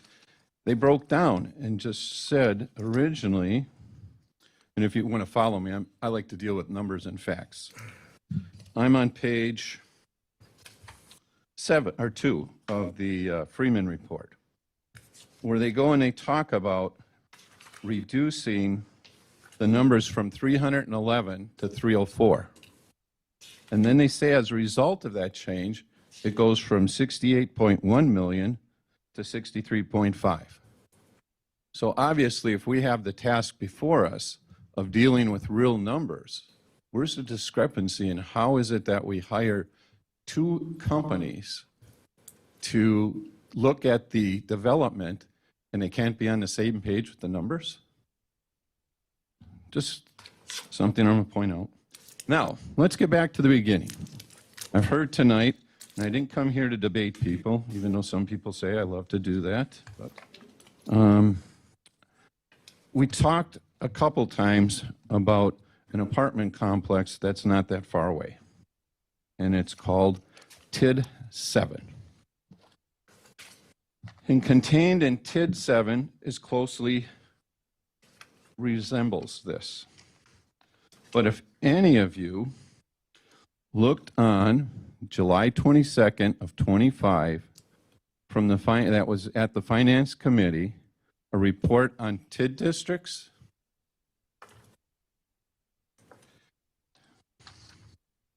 you will see under TID 7, and this is Velo, so anybody's following along.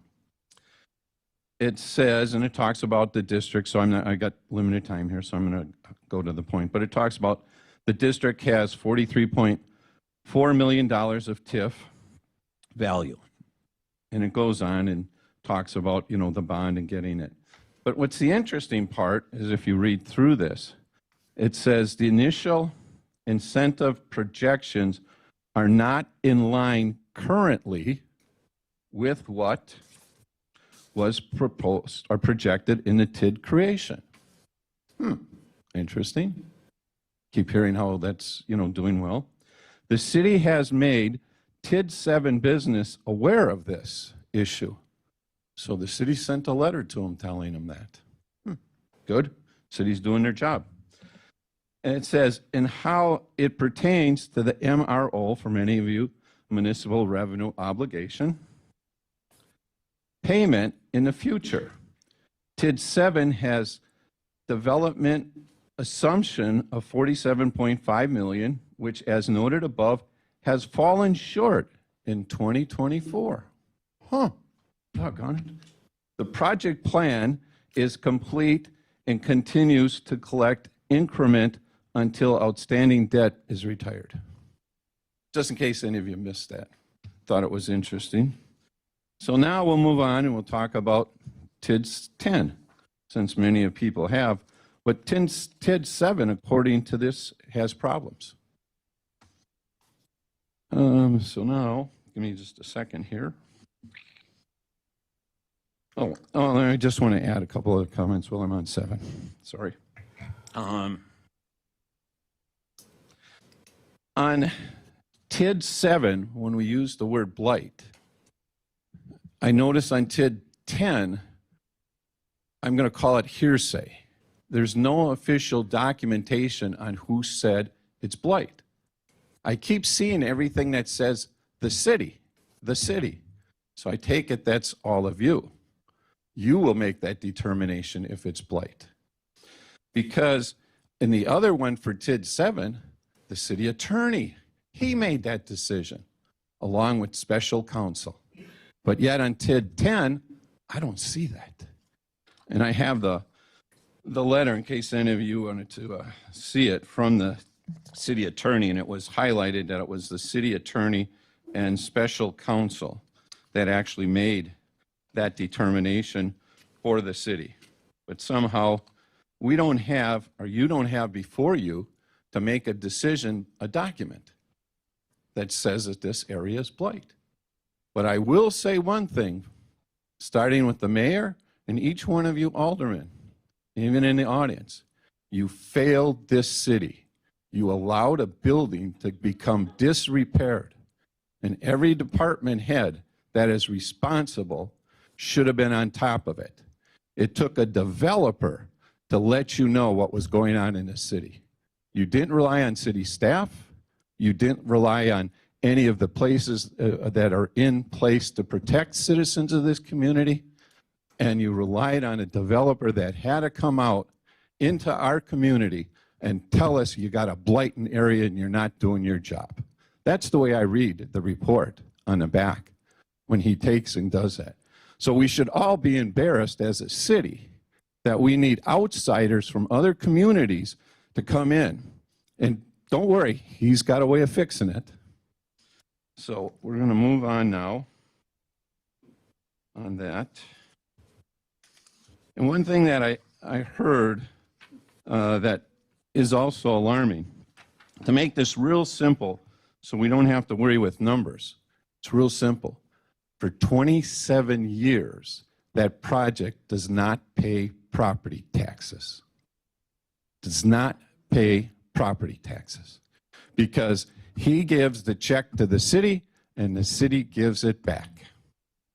And on top of it, we're giving him $15.7 million. Now, looking through the report that you have with Ellers, and I'm disappointed because the first 3 payments is administrative cost of $705,000.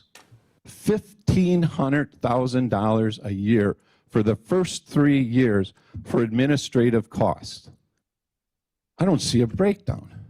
That's a lot of money for administrative costs, and I don't see a breakdown. Okay, just give me some time. Now I'm going to deal with the Franklin first, so if you want to follow along, I'll tell you where I'm reading from. I'm going to start out with page 3 here. No, let's see. I'm going to jump to. I was just going to point out that the housing units, so you know where the number is on page 4, where it says creation of 292 units. And then it just talks about the blight and the cost improvements, which brings me to a situation is normally, and I'm sorry, I've been familiar with having to deal with environmental issues. In fact, I took an issue all the way up to the Wisconsin Supreme Court on it. So I know a little bit about environmental. There's a lot of issues that when you come to environmental issues, there's federal agencies, state agencies that give you money and grant money to clean up and fix. But I haven't heard specifically. A lot of people that, obviously I live south in the city where the farmland is and that, but a lot of areas, farmers umpteen years ago, and remember, this was a territory.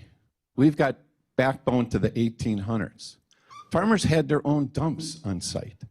In fact, some of these dumps are very valuable because people go in there looking for things that farmers threw away years and years ago.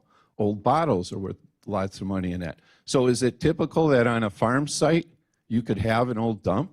Sure is. Doesn't mean it's hazardous. Doesn't mean there's contaminations there. The things that we now look for in dump sites means it might have debris, typical on a farm, might have other characteristics, might have, things. But also it was rumored on that area that there's a spring, a natural spring. Well, if there's a natural spring on there, that should be enhanced in part of the development because natural springs are nice to have. But yet we don't know any of that because any of the stuff that we're talking about tonight, I don't see contained in this report. Mr. Eon said that he had boral samples, you know, spent all this other money. It would have been nice to have that in the report. People would have then been able to give credibility to Blyton and seen how much he spent. Or he could have simply pointed out to the city, instead of buying it for a high price, is that, hey, why don't you guys clean it up? I'll come in and clean it up and just pay me for cleaning it up. Then we would have had a nice site to be developed. But I didn't hear anything along those lines.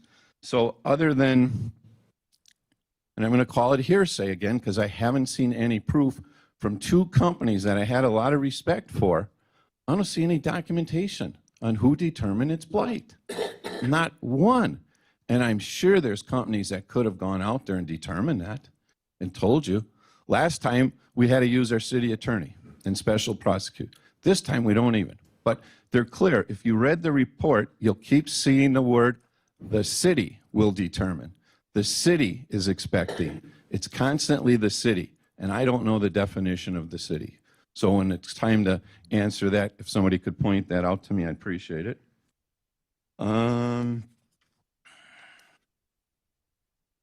Also in this report, if you just look at some of the grant money, and grant money is free money.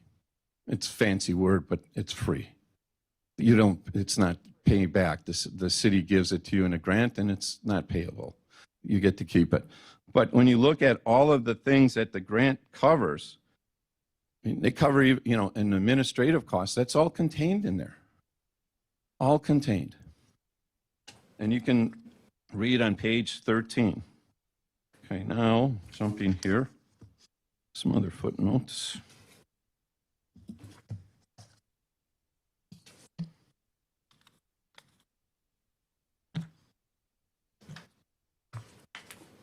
So I pointed out the difference in the money. I pointed out the difference in the units. I pointed out 705,000. It gets you to the 15.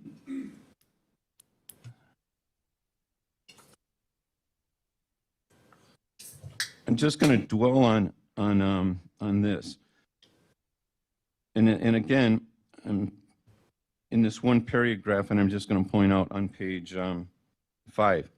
Accordingly, the city finds that the benefits expected to be realized as the set forth in the plans outweigh the value of the tax increment to be invested in this project. I want that darn city person. Who is that?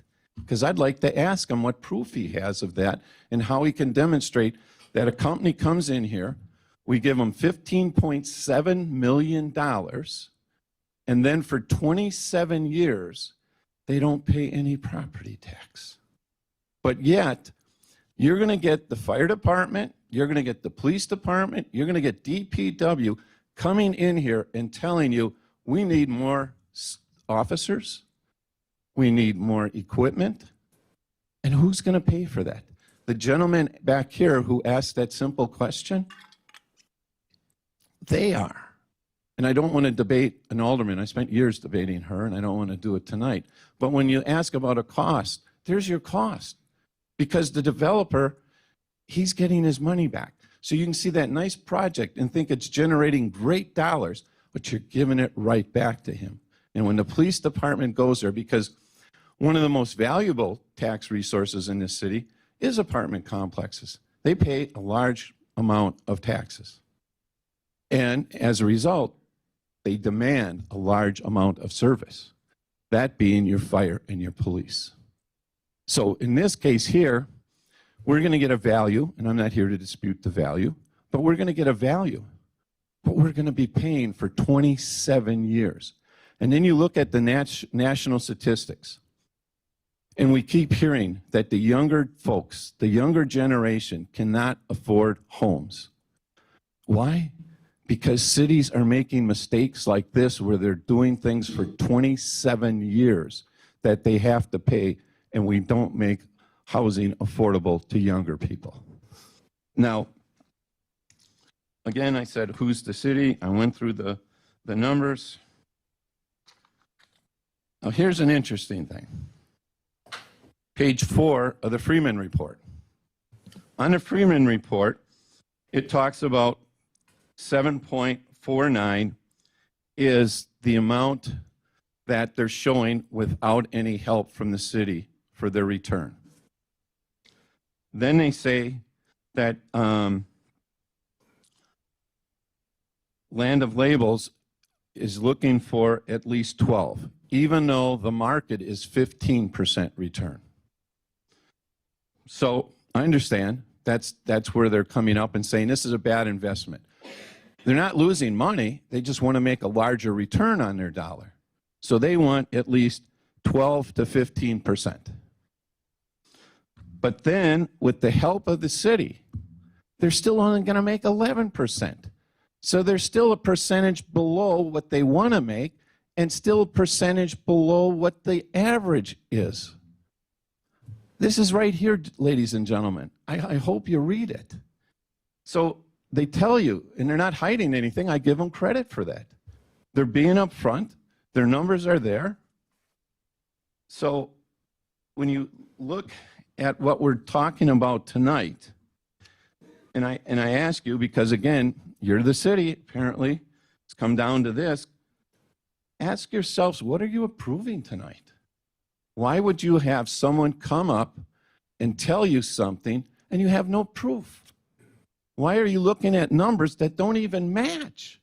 These people are charging the city to do work and we can't even be on the same page with our numbers?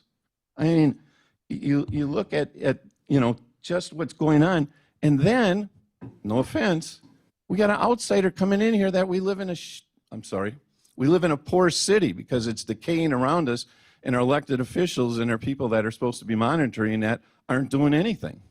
No wonder. But our taxes, no, that's a different story. I'm not here to debate that. But I'm sure a lot of people in the room, and obviously the people in the room, are not the ones that have to worry about why they put directions on toothpaste, but those are the ones that are smart enough to figure out to say that, hey, there's something going on. If the city is spending money like this, and they're not seeing any relief, I mean, is anybody in this room going to live 27 more years? Some are, some aren't. But people want to live now. They want to enjoy their lifestyle. They want to enjoy their retirement.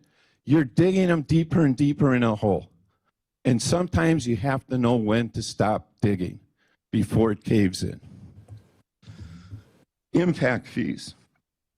You know, the problem that the city has, and they can correct me if they're wrong, we're sitting with a lot of impact fees.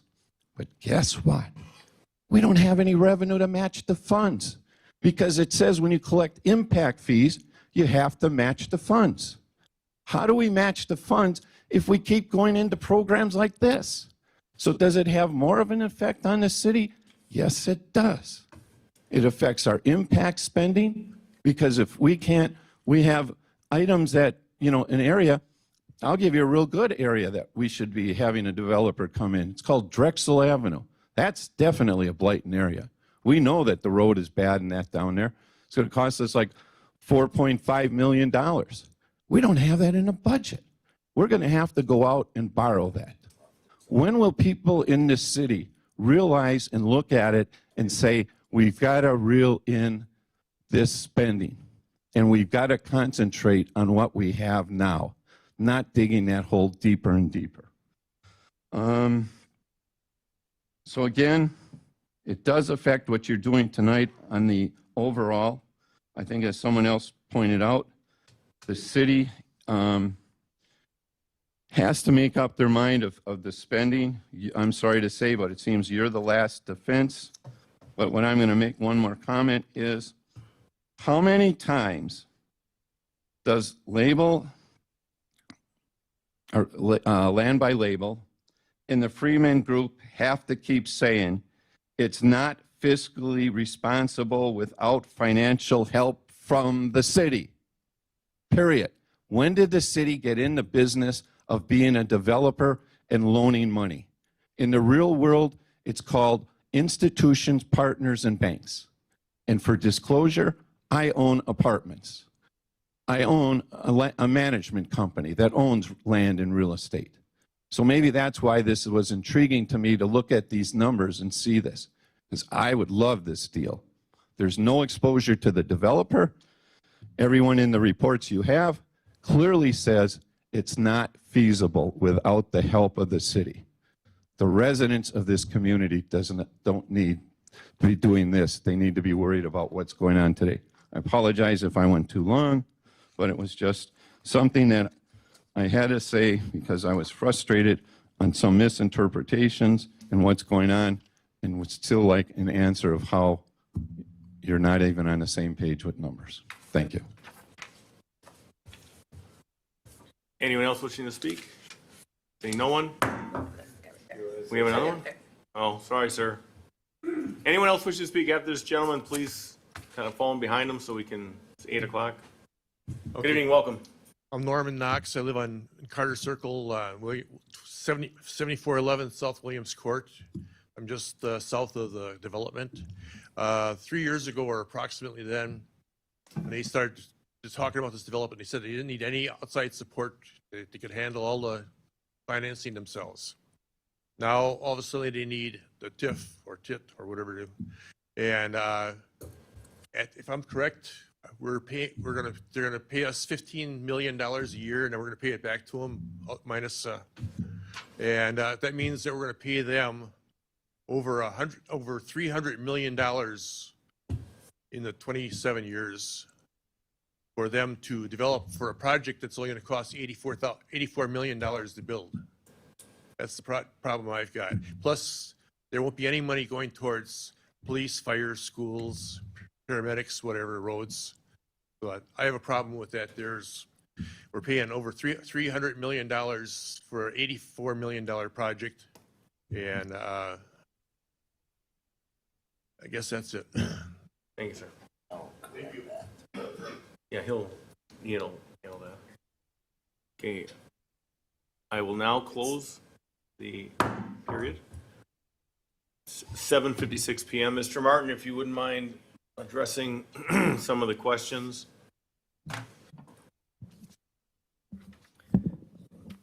So I made a pretty exhaustive list. I'm going to go through some of them. I'm not going to go through all of them.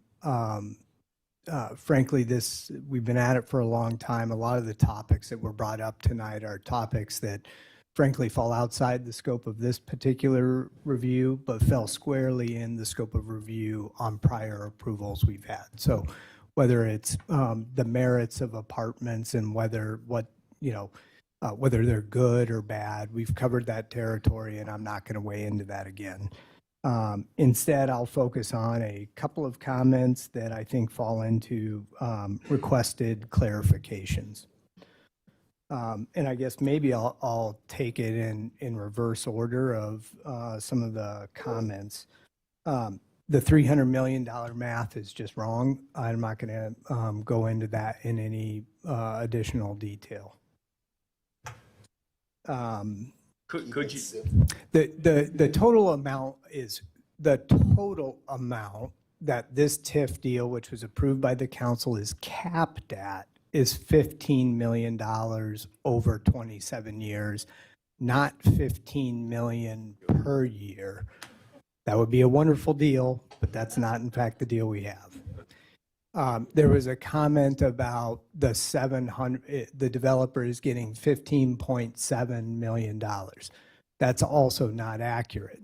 The $700,000 that's in here is related to administrative fees, which is meant to offset the costs the city will incur in administration of the district. That's not money that comes to the developer, that's money that goes to the city.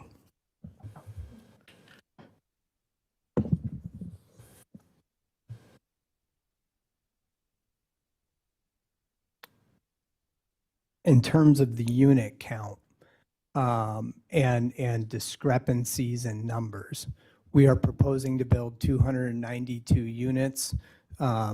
Has that changed over time? It certainly has. As I said, at one point it was 430. Today it's 292.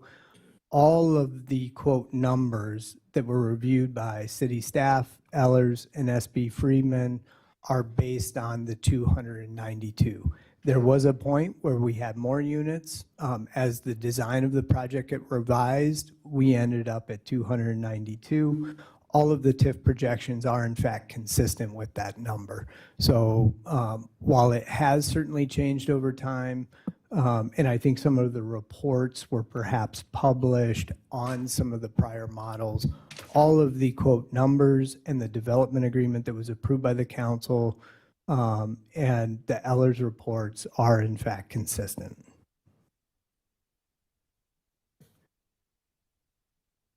I'm going to, and I'm going to try to summarize a more generalized comment that this project is no longer a city center or some other term for it. I've been calling it POS General from day one, but there's a concern, I think, hey, this is, and I think it was said expressly, this is a bait and switch. Out of all the comments I've heard, that's the one that I find the most frustrating. A bait and switch implies that I came in and I said I was going to do something and then I did something different. That goes to the integrity of my profession, which I've spent 20 years building, and I've had a good reputation in every city I've been in, including this one, which I've had a good fortune of working in previously. The changes that have been made to this project are the result of 3 years of listening to residents, responding to the comments they've given us, and trying to make the project better. There's a lot of people that have weighed in on it, certainly, and so I'm not here to suggest that what we're proposing is going to make everybody happy. I get that it won't, but we've spent 3 years making a good faith effort to do it. That's why we have 292 units and not 430 units.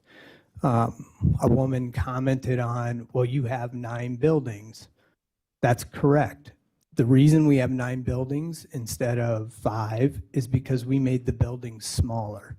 The reason we made the buildings smaller was because a number of the residents immediately adjacent to the site asked us to do it. All of those decisions come at a material significant cost, and despite that, we've worked hard to do it.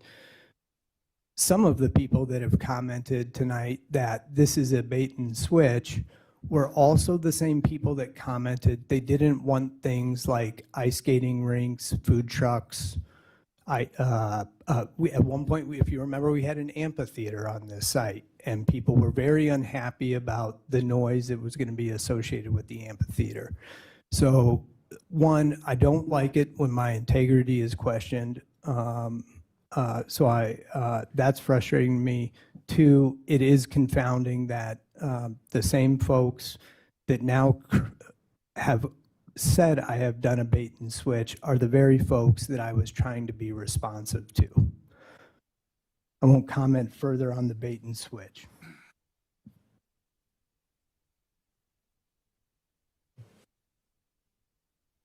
Another generalized comment, and there's people, whether it's Ellers or SB Friedman, I think former Alderman Wilhelm touched on it correctly, but there is a misconception in here about taxpayer money. Any number of people have said, I am taking taxpayer money for my own profit. That type of commentary reflects a straight up misunderstanding of what this particular type of tax incremental financing is. I think the Ellers team has done a good job explaining it. I think SB Friedman has done a good job of explaining it. The simplest way to say it is these are tax dollars that do not exist today. As that nice graph showed, these are only tax dollars that exist if I do what I promise I said I would do. Only then do I get anything back. That is no risk to the city. So any comment that I am somehow robbing taxpayer money is a misrepresentation and inaccuracy about the type of tax incremental financing we proposed here. There's a number of comments related to, and again, this falls outside the scope of this review, but it's come up a number of times, and so I'll try to address it as briefly as I can. There's a commentary that that the nature of this TIF somehow creates an undue burden on city services. So I'll try to unpack that. I've done this before, so bear with me because I am going to repeat myself here. This project does pay impact fees. And it's right to say that how those impact fees get applied is maybe not as straightforward as just writing a check. Nonetheless, this project is going to pay over $2 million of impact fees. Those impact fees go to, and I have the numbers here, over $500,000 for parks, $126,000 for fire, nearly $150,000 for police, over $90,000 for the library, over $1 million for water and stormwater, almost $100,000 for sewer. In addition to the fact that those impact fees offset the burden this project might create, it's absolutely critical that everybody understands this is a redevelopment. This project isn't forcing the city to expand its service areas for fire and police service. This is well within the current service area. So unlike, for example, a new single-family subdivision or an office park that is on the perimeter of the city that is not currently served by infrastructure and fall within the service area, that is not true about this site. So we are not imposing an undue burden on that city infrastructure. To the extent this project requires any infrastructure, whether it's water, sewer, stormwater, I'm paying well over $1 million in impact fees, and I'm paying for the installation of that new infrastructure that's required to service this project. So it is just not a fair representation to say this project creates a burden, an undue burden on city services. Somebody brought up the school and the burden on the schools. This isn't my math. This is the city's math. The former mayor reached out when he was in office and polled any number of multifamily communities around. And I've got the email here. I'd be happy to share with anybody. But he said, how many school-age children do these apartment communities produce for the schools? Velo Village, which has come up a number of times tonight, and at my prior company, I was a developer of that project, so I do know it fairly well. It works out to be about 3.5%, or about 3 to 4 school-age children for every 100 apartment units that are built.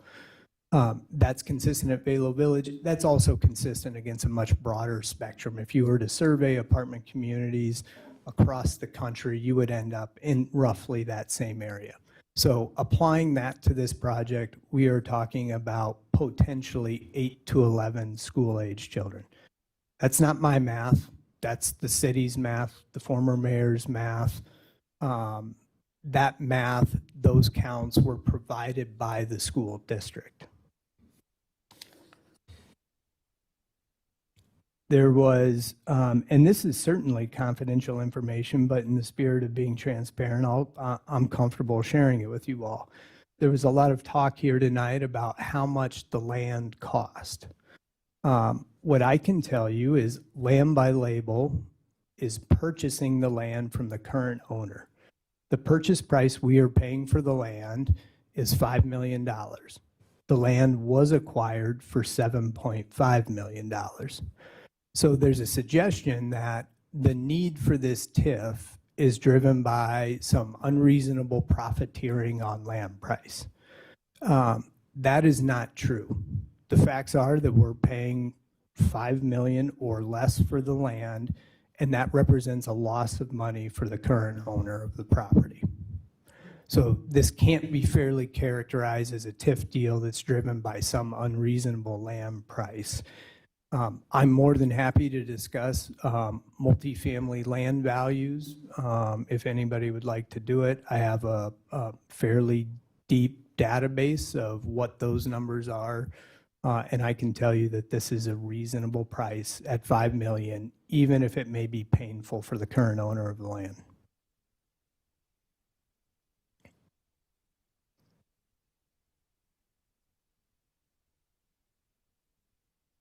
I think the last thing I'd like to comment on is this notion of public benefit. There's no public benefit. I've talked about whether the analysis of burden on city services is reasonable or not. So I'll skip that part of it. At the very first meeting in June of 2023, when my company came in and presented this project amongst some others, we had prepared or asked Baker Tilly to prepare what they call an economic impact study for this project. I went back and looked at it. I thought it might come up tonight. And so just a couple of data points off that. And this is all public information. You guys have seen this slide in some of my prior presentations. There's a whole number of data points, 182.6 million of projected economic output over the next 10 years. That's meant to reflect cost of services, employees, all that kind of stuff. I think the most relevant data point, the most interesting one, is how much disposable income will be deployed into local businesses from this project. And Baker Tilly's estimate of that is 2 million. Now, to be fair, that $2 million number was based on more units than we have today.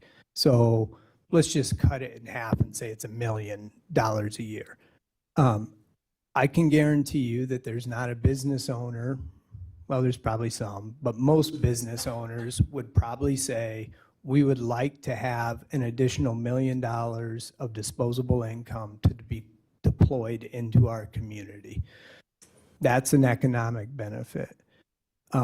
It may be that the nature of this TIF, because it's set up to eliminate as much risk, if not all risk for the city, means that the near-term tax benefit to the city is less than it might otherwise be. Remember, once again, these are dollars that do not exist today. These are only tax dollars that come back if we create that value. So I think it's important you have to think about the long-term future of Franklin. Some of us may be alive 27 years from now, some of us may not. I don't think anybody in this room actually knows the answer to that question. However, if you were to look at this project and say, well, what is the economic benefit of this project in the future, thinking about the long-term future of Franklin, you don't have to guess. The Ellers folks probably know what page it's on, but they've broken out what those benefits are. So when this district closes, the city of Franklin will get a projected $186,197 per year. The school district will get $281,971 per year.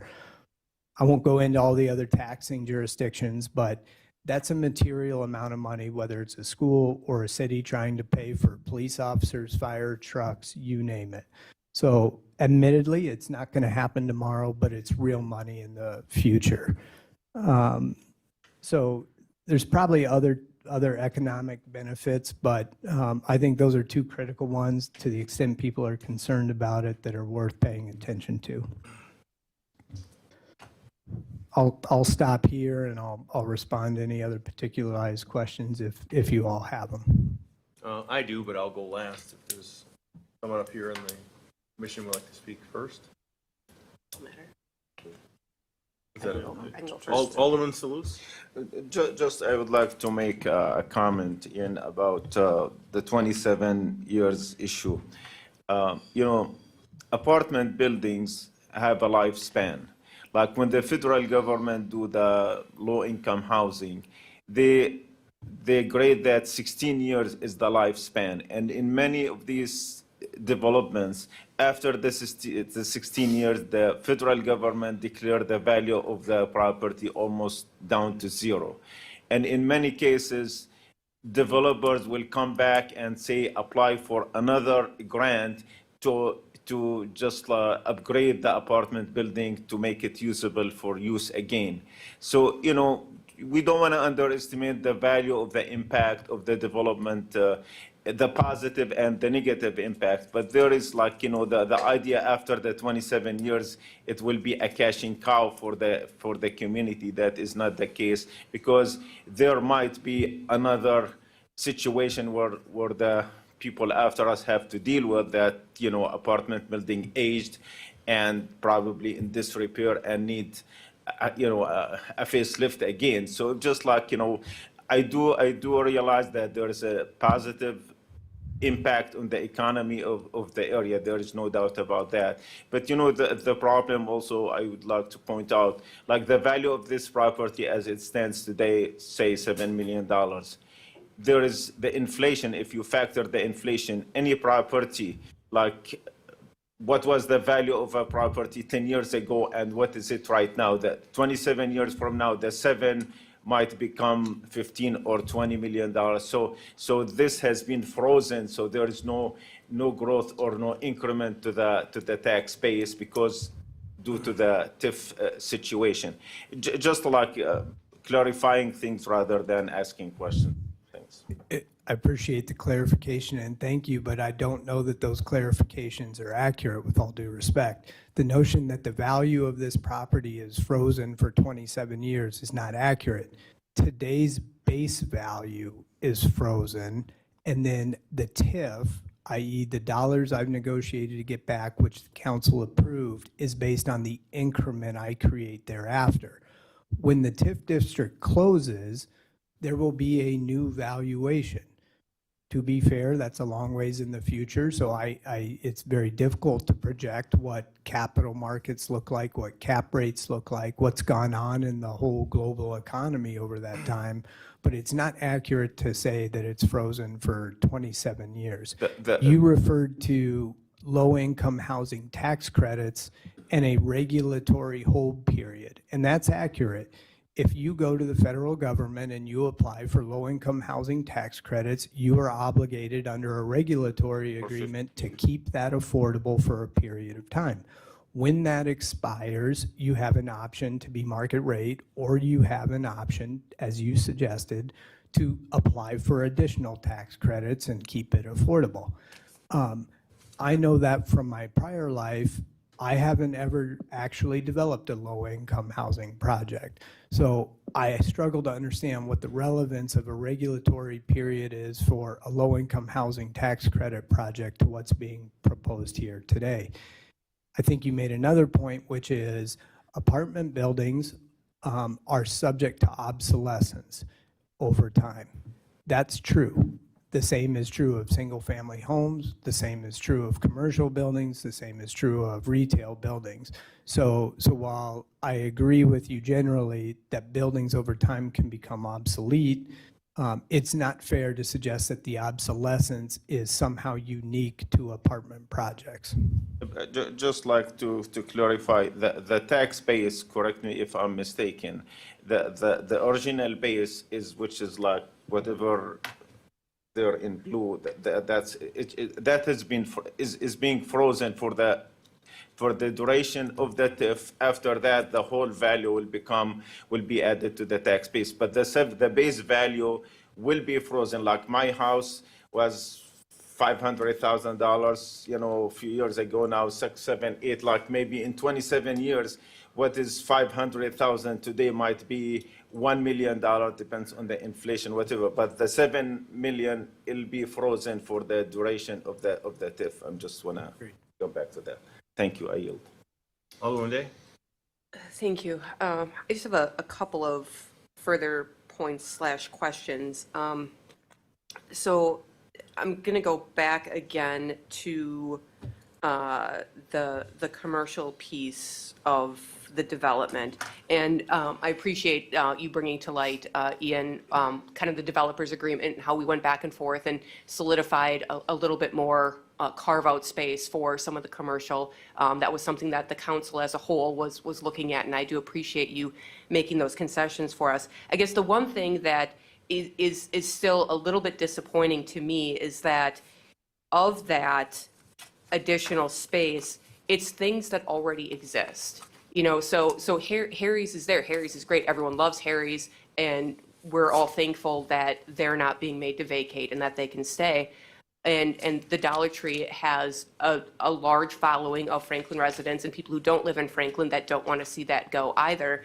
But I think, you know, when we were envisioning this, we were envisioning new things or additional things. And so it is, you know, when you were going through and kind of relaying, you know, the ideas and thoughts and people who have kind of been sniffing around at what could be there, that included in that 40 to 50,000 square feet are things that already exist that take almost half of that away. So that's disappointing, you know, to me that is the case, that it's not and the things that are staying, it's including the things that are staying. The one thing that I will say about the impact fees, yes, absolutely, that you are paying impact fees, they come back to the city, they are broken down in varying capacities for us, and you had the breakdown of what those numbers are.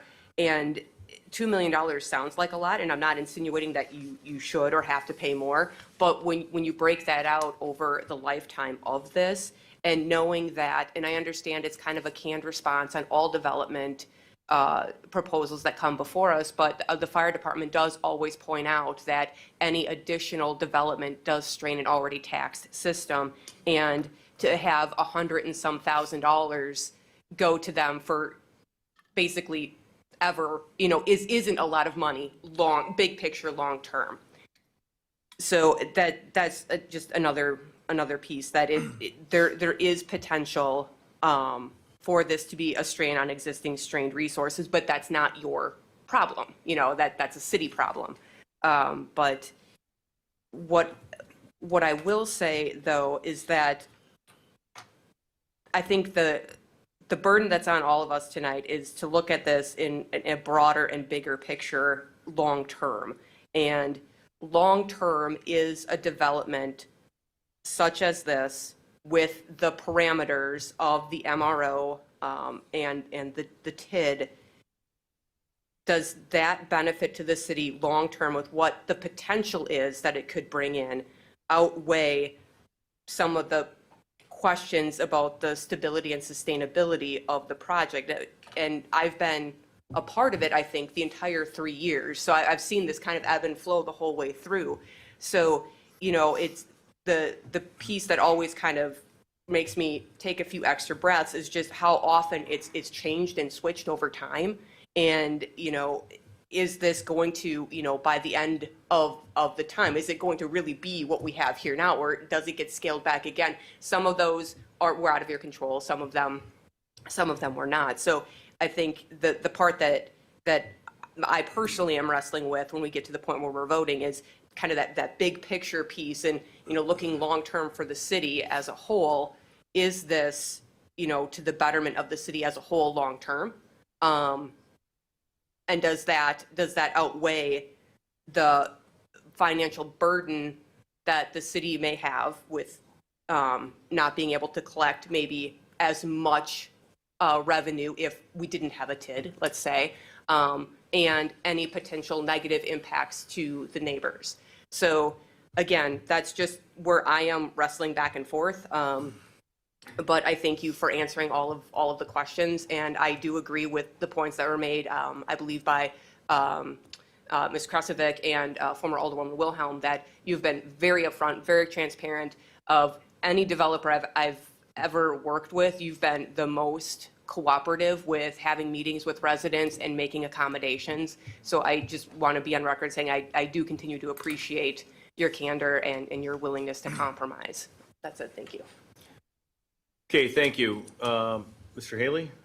I guess just a comment and then a question that maybe doesn't have the right answer. I will tell you, this is a complicated thing. I've been dealing with TIF districts in one way or another for 30 years. It took a long time to understand it, the jargon, the numbers. There are experts that do it. That's why Ehlers is here. Their reputation precedes them in terms of looking at these numbers and making it all work. I think we've got a developer that, by his own words, has gone out of his way to accommodate the concerns raised by the citizens and to make this a better development. And when we started hearing comment, the big thing that I kept hearing is that we're giving money away to a developer. And, well, that's not true, but let me ask a question, and I don't know, maybe this one has to go to staff, Mr. Regitz, or the mayor. What we're being asked to approve is tax incremental District 10. That means there's been 9 others done in this city before then.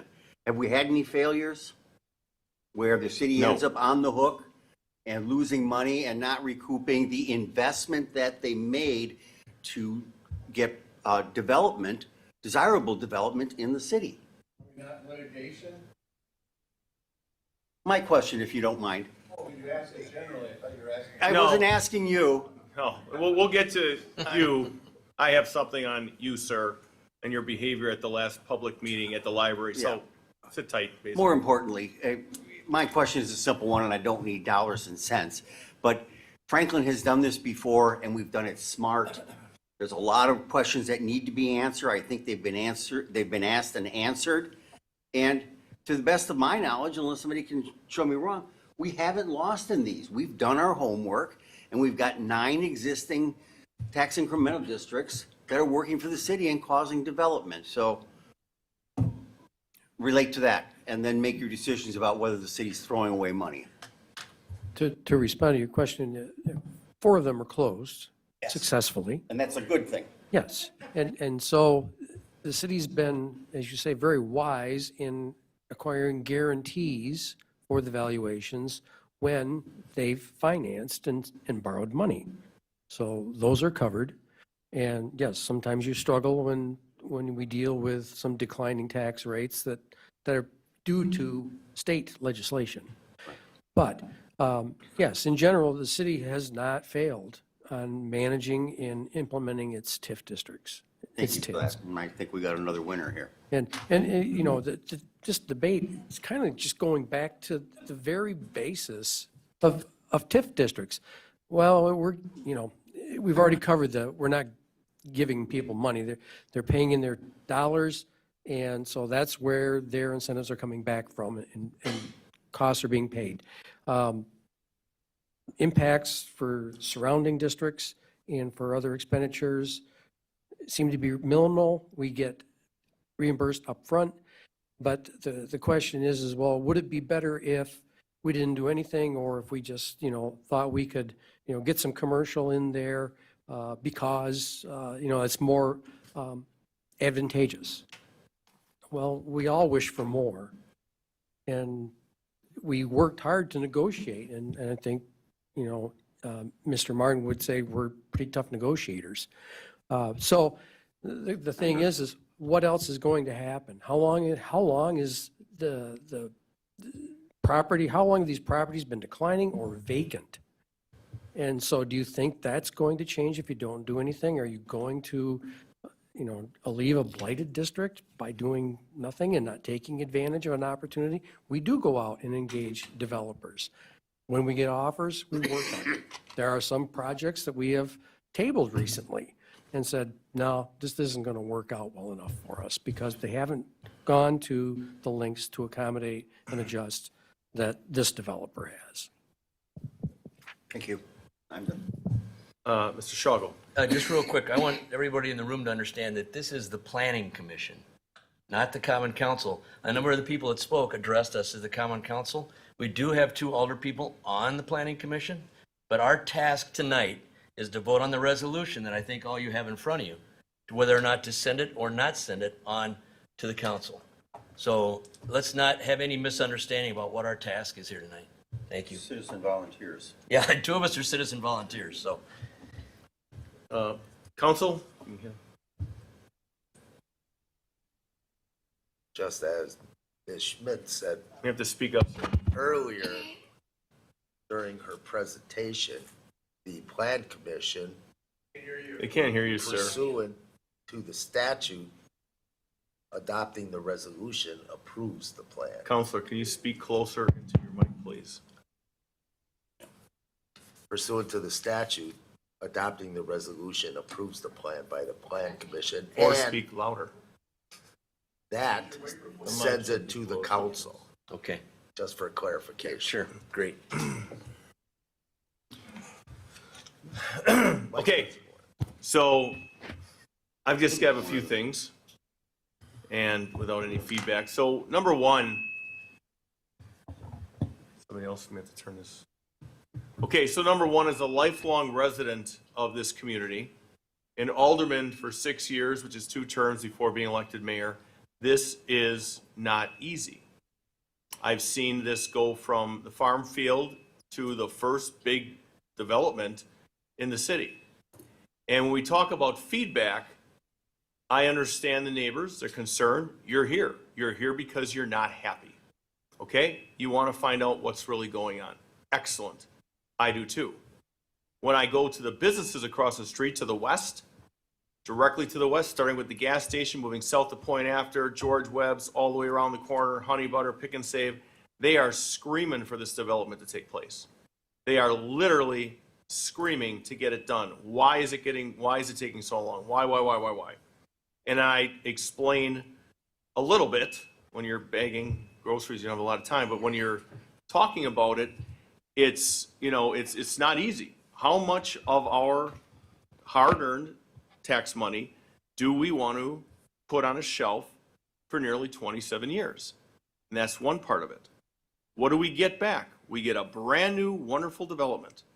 And I've been, listening to some over the past almost 3 years, concerns about drainage, concerns about water, and that's real. I mean, that's real. Those are real concerns that we have a guarantee from the developer that they will deal with. They will work it if it's coming from their area. And now I heard about this spring. I'd love to cap this spring and do some artesian loveliness like Big Ben does. That'd be great. And that's that part. So then you look at, okay, what are we going to get? Well, we're going to get 292 apartments. So now we all know it's 292. If there's a discrepancy of 5 or 10, we got 292. That's where we're looking at this. And what's it built on and all this and everything else. And then you look at the other communities. There was a mention of Greendale. That's a $7 million grant.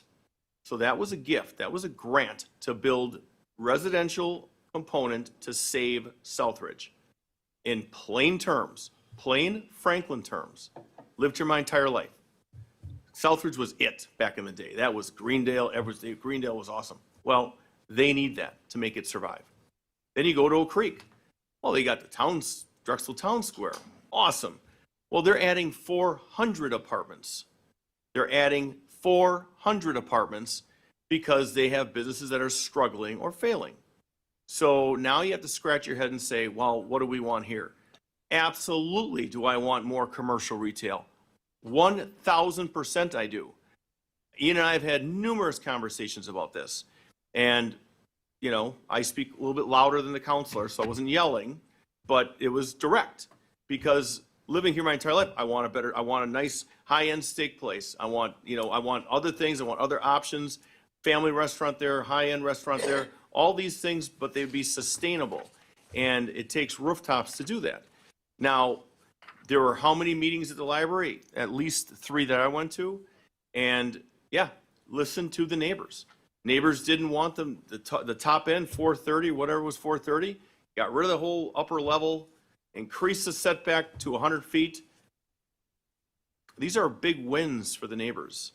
Now you're down to 292 from 430. Now, there's been a lot of give and take. And Ian Martin has gone through, at sometimes, verbal abuse, right? Called a liar. And if you responded back, then there was an attorney involved, and that's back there. So it's where are we at now and how do we move forward as a city? This is not an easy decision to make, folks. Not at all. I call Todd Taves almost to the point of harassment, but luckily he doesn't live in the area. So from SB Friedman, number 1, Ellers, number 2, we depend on them for everything. None of us up here are financial experts, but we pay 2 firms that are. And that's how we make decisions.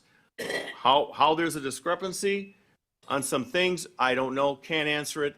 But what they do is when we've got this, we did have our finance director and treasurer on for at least 2 hours, 2.25 hours. Everybody's on the same page. what is the risk to the city? What is the benefit to the city? What's about sustainability, long-term planning? All of that goes together. And that's up at the high level. And then when I go get gas on 76 in Rawson, I'm like, hey, when's it coming in? When's it coming in? My dry cleaner right next door, when's it coming in? They're screaming for this to get going. So I just wanted to say that it is not an easy decision to make. It's difficult, but there's a lot of thought that goes into it. There's nothing reckless about this, nothing haphazard. It's been going on almost 3 years. So I'll yield with that. Still open to the floor. Mr. Regitz, anything on this? More? No. Any of our Todd? members have anything? No? Any comment from SB Friedman? No, nothing on our end. Right? Mr. Martinez?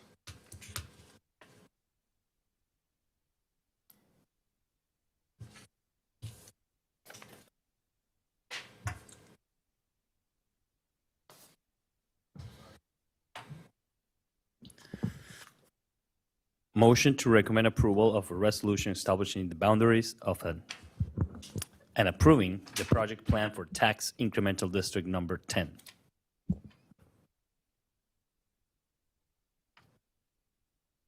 So this will be a roll call vote.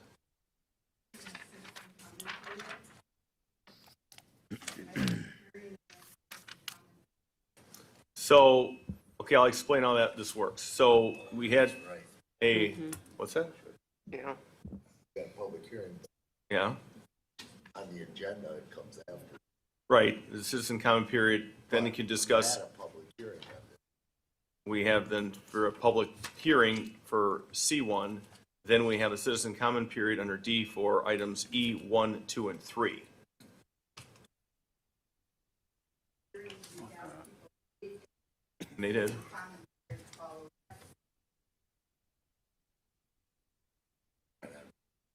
Counselor, please speak up. Can you turn on his mic? Technically, that's what it says on the agenda. Is that appropriate in the real world? You had a public hearing on this subject matter, and that public hearing is closed. So then what'll happen is when we go to citizen comment period, and then you can speak on, again, E1, 2, and 3. So that's why the hearing was open to speak on C1, which would in effect be as well as E1. So everybody here, I think, spoke. I mean, I think this has to be open that hearing, and you do hearing items, close that and allow citizen comment on the next following matters. and then you go to vote on it. On the next following matters. Counselor? It is I what mean, it I don't, is. I'm up for whatever. If you want to talk more, that's fine. I just want to make sure we keep rolling through this. If I wrote the agenda myself, I would have been, public hearings closed, it's closed on that subject matter, and E1 would not be included therein, period, but that's not Right. the way it's written. So I guess I would still treat it that way. what, I'd rather just go back and open it up for citizen comment period again. And then that way, if anybody wants to speak again, which I believe they spoke in their entirety. But I'm going to leave this up to if the city attorney wishes to do that, because then we've got 2 more public hearings after this. And I understand what he's saying, but this is one of those where you've got this one item, then gets brought back in the section of E, the others don't. So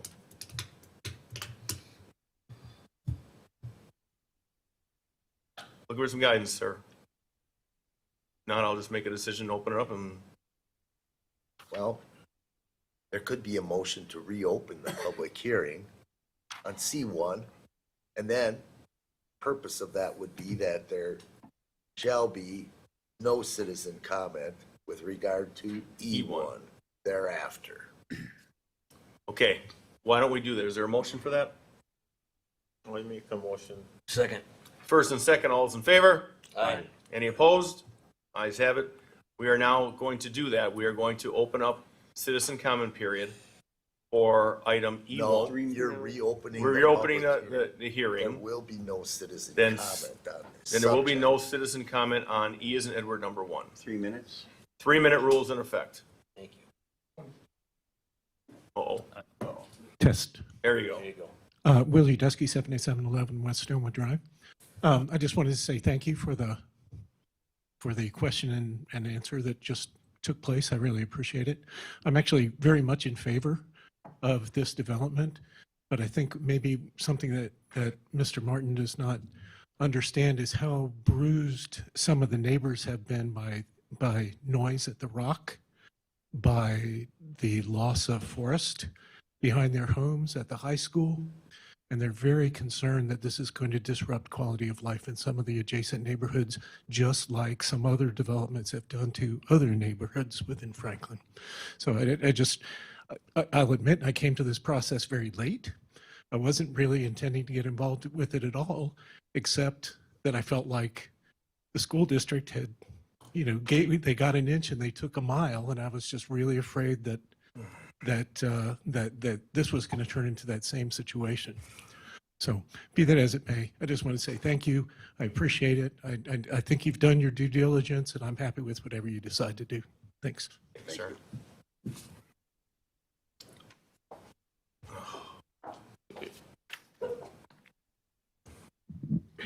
Dana Gint, 9011 West Hawthorne Lane. TID 10 is being promoted as Franklin's new...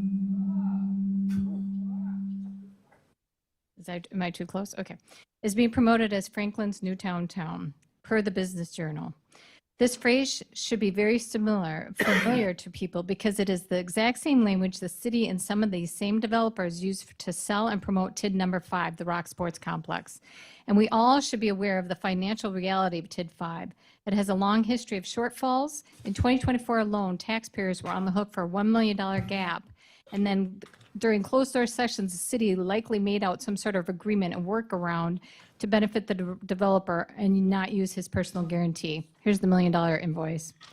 This shortfall of TID 5 has a continuous escalation since 2020 of that started at a $585,000 shortfall. At that meeting, the finance director, Paul Rutzberg, indicated very directly the taxpayers are on the hook for TID shortfall payments, period.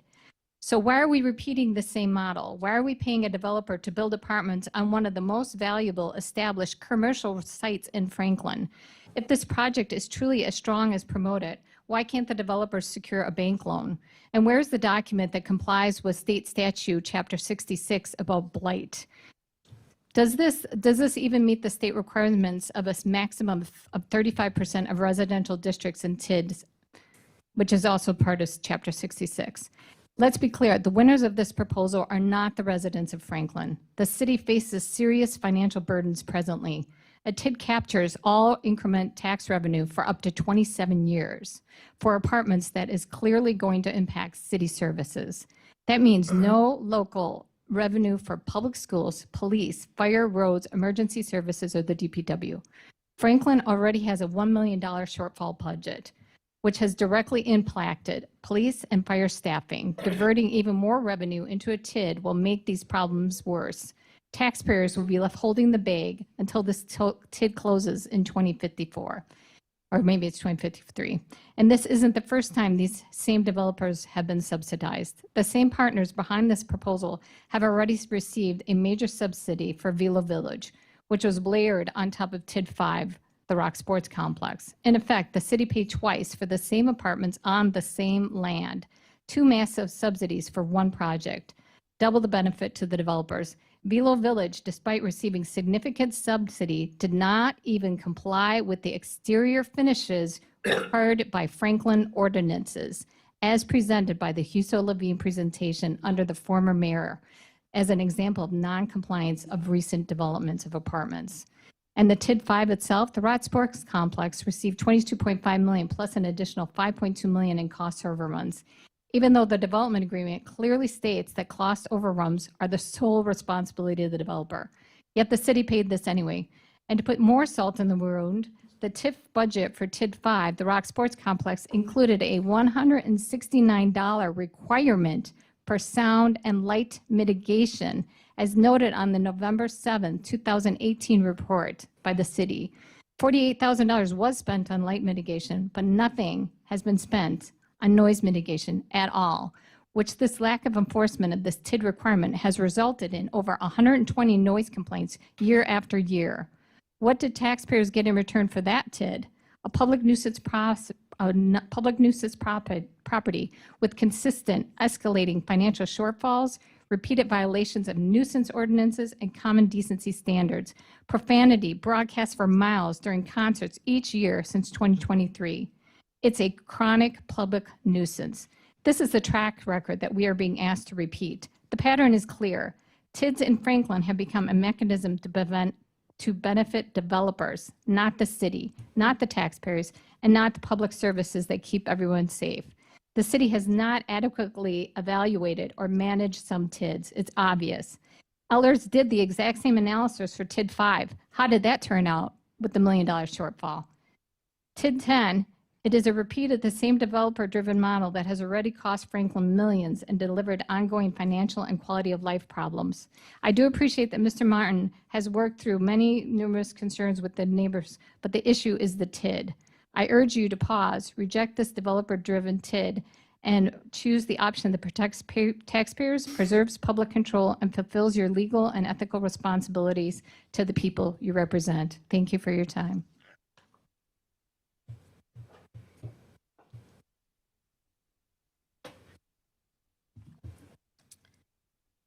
Linda Mathwig, 7321 Brun Drive.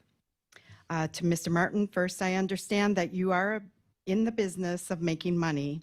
And second, I do admire your willingness to adapt this development to the neighbors' concern. The problem here is the neighbors just do not want it. There's many people in Franklin who do not think that this is the proper thing to be put on the property. But if you add 292 residential units, let's say at 1.5 per unit, that's 438 people, which may need the police, fire, or EMS, which means added staff to each of those emergency services. Mayor Nelson, you focus on developments, but you don't listen. You don't really listen to your constituents. I do, Ms. Mathwig, do not mischaracterize. We've gone down this path, you and I, before. Please do not mischaracterize, because I will correct you every single time. Alderman Salus would not be dealing with this development and the high school issues. And I commend you, Alderman Salus, for the dedication that you have given. Mr. Martin, question for you. You guaranteed that you will stay, will you guarantee that you will stay with this development for the life of the TIF, or will you sell for a large profit like Velo Village? You are making commitments throughout this whole planning process, but if you sell, all of these commitments go away. Again, I ask the commissioners to table item E1. Take into account the residents during this process.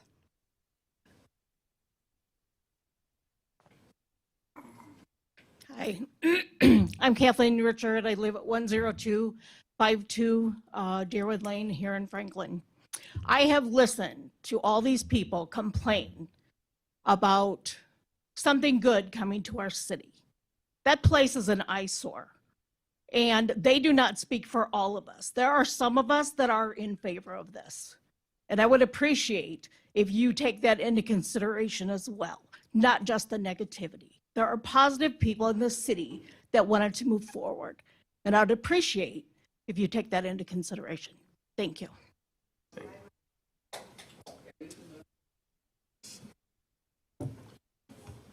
Anybody else wishes to speak after Mr. Ryan? Could you please sit up so we can go quicker? 3 minutes. We can't. Just clarification. Hearing. I heard Mr. Ian say it was capped at 17.5. If the council could clarify, on page 2 of the Freeman report, it says, right first line on the top, public financing assistance to the project not to exceed 17.2. And in the contract, also the draft on page, or the beginning on the back page, under 2 city funds, it also says again, so 2 separate companies have 17.2 million for the cap, and your documentation, and you just spoke earlier and said it was 15. Clarification.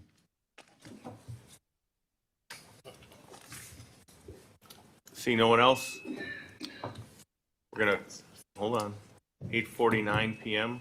We are now going to close public hearing. We're good. Alderwoman? Thank you. See, now I'm all fired up after that round. Okay. You know what, yeah, I don't know that you're going to be happy with that, the chuckling. Look, first I'm going to say, Land by Label and Ian Martin are not Franklin School District. They are not The Rock. They are the complete opposite of both of those entities. So to mischaracterize this development as being similar to what happened and what was rammed on the residents in those neighborhoods where those developers and property owners gave zero care to their neighbors is a complete mischaracterization of the way that I have seen this process play out. Perfect cannot be the enemy of good. It's not going to be perfect for everyone.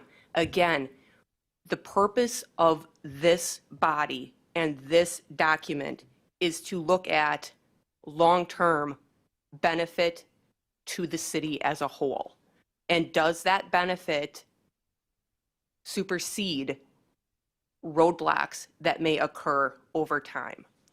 The other thing that I do not want to get lost on this body before we vote is comparing this particular TID to other developments that did and did not happen.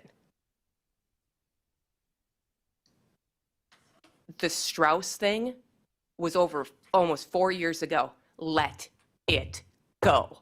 Oh my goodness. I do not want to hear about Strauss anymore. It has nothing to do with this. Personal vendettas at the pulpit to go after old political issues is not appropriate. This is also not The Rock. I get that it's close to The Rock, but it's not The Rock. Nothing that's been proposed here is anything like the entertainment or the business model that is The Rock. Now, with all of that being said, the question I have that I did not ask before, I have two. One, on Monday for the Joint Review Board, it was stated that there was no action taken. However, were there any overlying concerns or questions from that body that we should be aware of before we make our final determination tonight? Anything that came up from any of the taxing entities that they had concerns or questions about that have not come up tonight? Mr. Regis? Mr. Regis answered no, there were not any concerns, as Mr. Rodriguez. And then the other question that I had placed at our chairs up here tonight, there's a lot of papers, I have misplaced it, but there was a letter from the city attorney and a memo from Land by Label. I would just ask the city attorney if he could, because I believe this was brought up before in someone's comments about if we had an attorney review everything to go over and make sure everything was up to date. And there was a question about the determination of blight. And I believe we have those here right now. So so that everybody out there knows, and I'm sure these will be made available online after the fact. But if someone could just address what we have in front of us, please. You're good. Go ahead, Mr. City Attorney. That's just a compliance with the statutory requirement that the city attorney reviews the project plan to see if all the categories required for a project plan are included in what has been provided, and that's what that opinion is for. And it is not for the blight determination details or anything. And the, if someone could, it's from Land by Label directed to the Director of Economic Development on the blight determination. If someone could just go over what that document is and kind of the details of it. Sure. So this goes to an earlier question about who makes the blight determination. The answer to that is it's the Common Council. The Common Council has to make certain findings under state statute that will be enumerated in the resolution that goes before that body if this is advanced tonight. So the supporting information for that is firstly, there is narrative within the project plan document you've been provided that discusses the criteria and how the parcels meet the criteria, also referring to an appendix in the project plan, which was also that was the document with the various photos and so forth. The city received further questions on the adequacy of the blight determination. The document that was handed out this evening provides additional supporting information for that, and it becomes part of the public record. Okay, thank you. And this will then be included in the packet online, or the packet will be revised online to include this document, if it's not already? It's So part of the plan. The legal opinion will be inserted into the Okay. plan. This other document you received this evening, we will add that to the project plan as another supporting appendix. Okay, thank you. I just since so many people brought it up tonight, I thought it'd be important to include. Thank you. I yield. Oh, yeah, whatever we have, we're going to put online so they can see it. Mr. Riggins will work with Lisa Huning to get that out there. Everything we have, put it out there, 100%. So with this said, I know there's a motion. Do you mind rereading the motion? Then this will be a roll call vote. Motion to recommend approval of a resolution establishing the boundaries of and approving the project plan for tax incremental district number 10.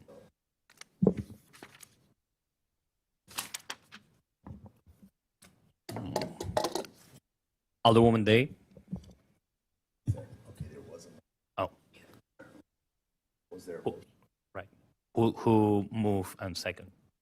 Oh, so we didn't have it from last time? It's been a while. It's about an hour. So that's the what- motion. that's confusing. Okay, you read the motion. Is there a supporting motion on that? Do you support the motion? I'll make the motion. Okay, so we have one to make the motion. Is there a second? Second by Mr. Haley.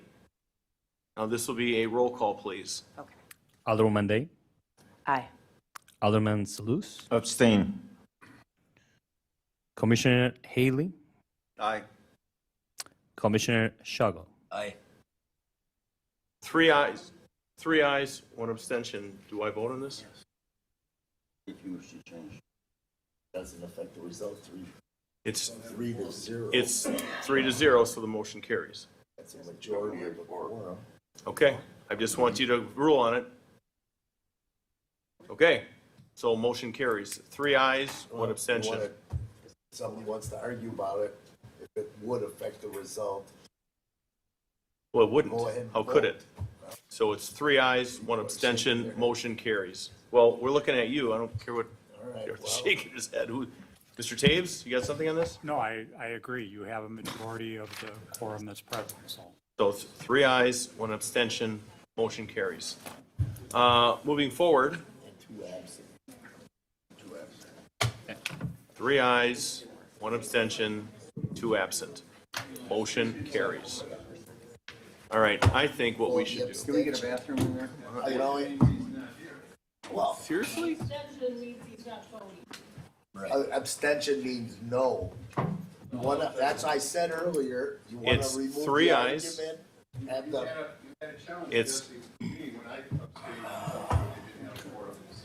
so, Mr. City Attorney, if you want I to take a said- second, see, there's already,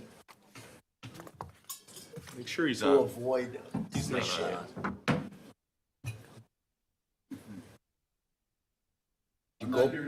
Go back to that item, Are you kidding me? you can revisit it, and the mayor, in case there's this argument that instead of counting as a no vote, the abstention is a non-vote, the mayor then would affect the result as presiding officer if the mayor were to vote in favor of it, and that would make it 4-0 to 1 with 2 absent. absent. As it stands, you've got a 3-1 with abstention. The motion carries. I just said why. Is To it not a avoid the quorum? You did have 4 voting members. It's the argument. Just let the mayor vote. Take control, council. I already explained it to you.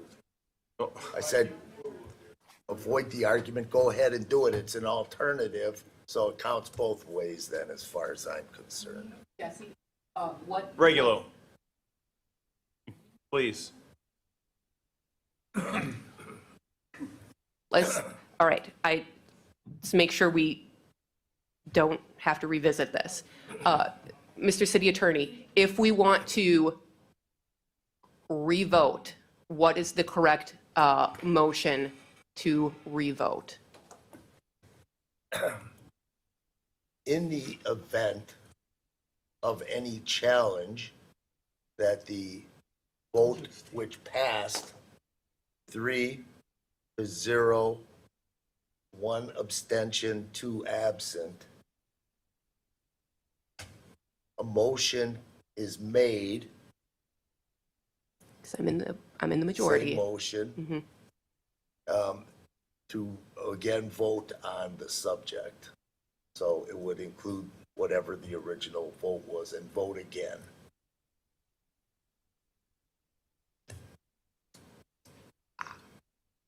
I suggest we do that.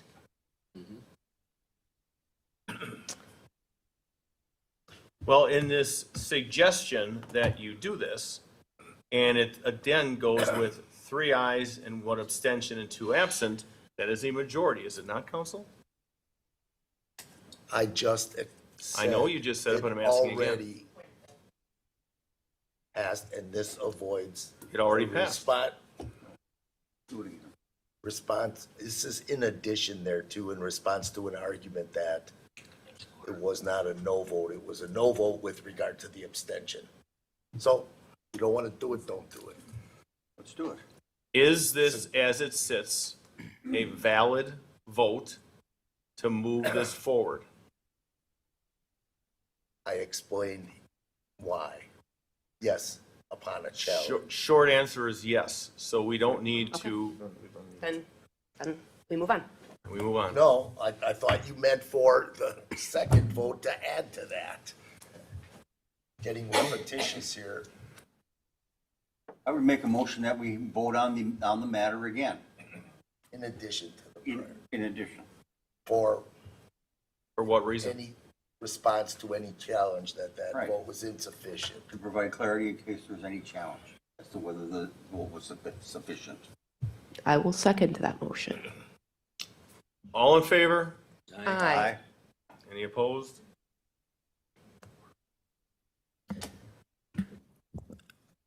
Alderwoman Day, Aye. Alderman Salus, Abstain. Commissioner Haley, Aye. Commissioner Shago. Am I required to vote? I would. Mayor votes aye. We'll do that, and you're welcome, Basil. Get them both ways. Well, I really think it needs 4. well, Announce the result. Motion passes. 4 ayes, 1 absent, 4 ayes, 1 abstention, 2 absent, motion carries. Again, Again. again. Again, Very good. I'm not making it up. Moving on. Can we hit the bathroom real quick? Gentlemen, Yes. good evening. Thank you very much. it's 9:02, please come back at 9:10, 9:10, we're going off the record, Regulo. Come back in 8 minutes, let me know when you're off.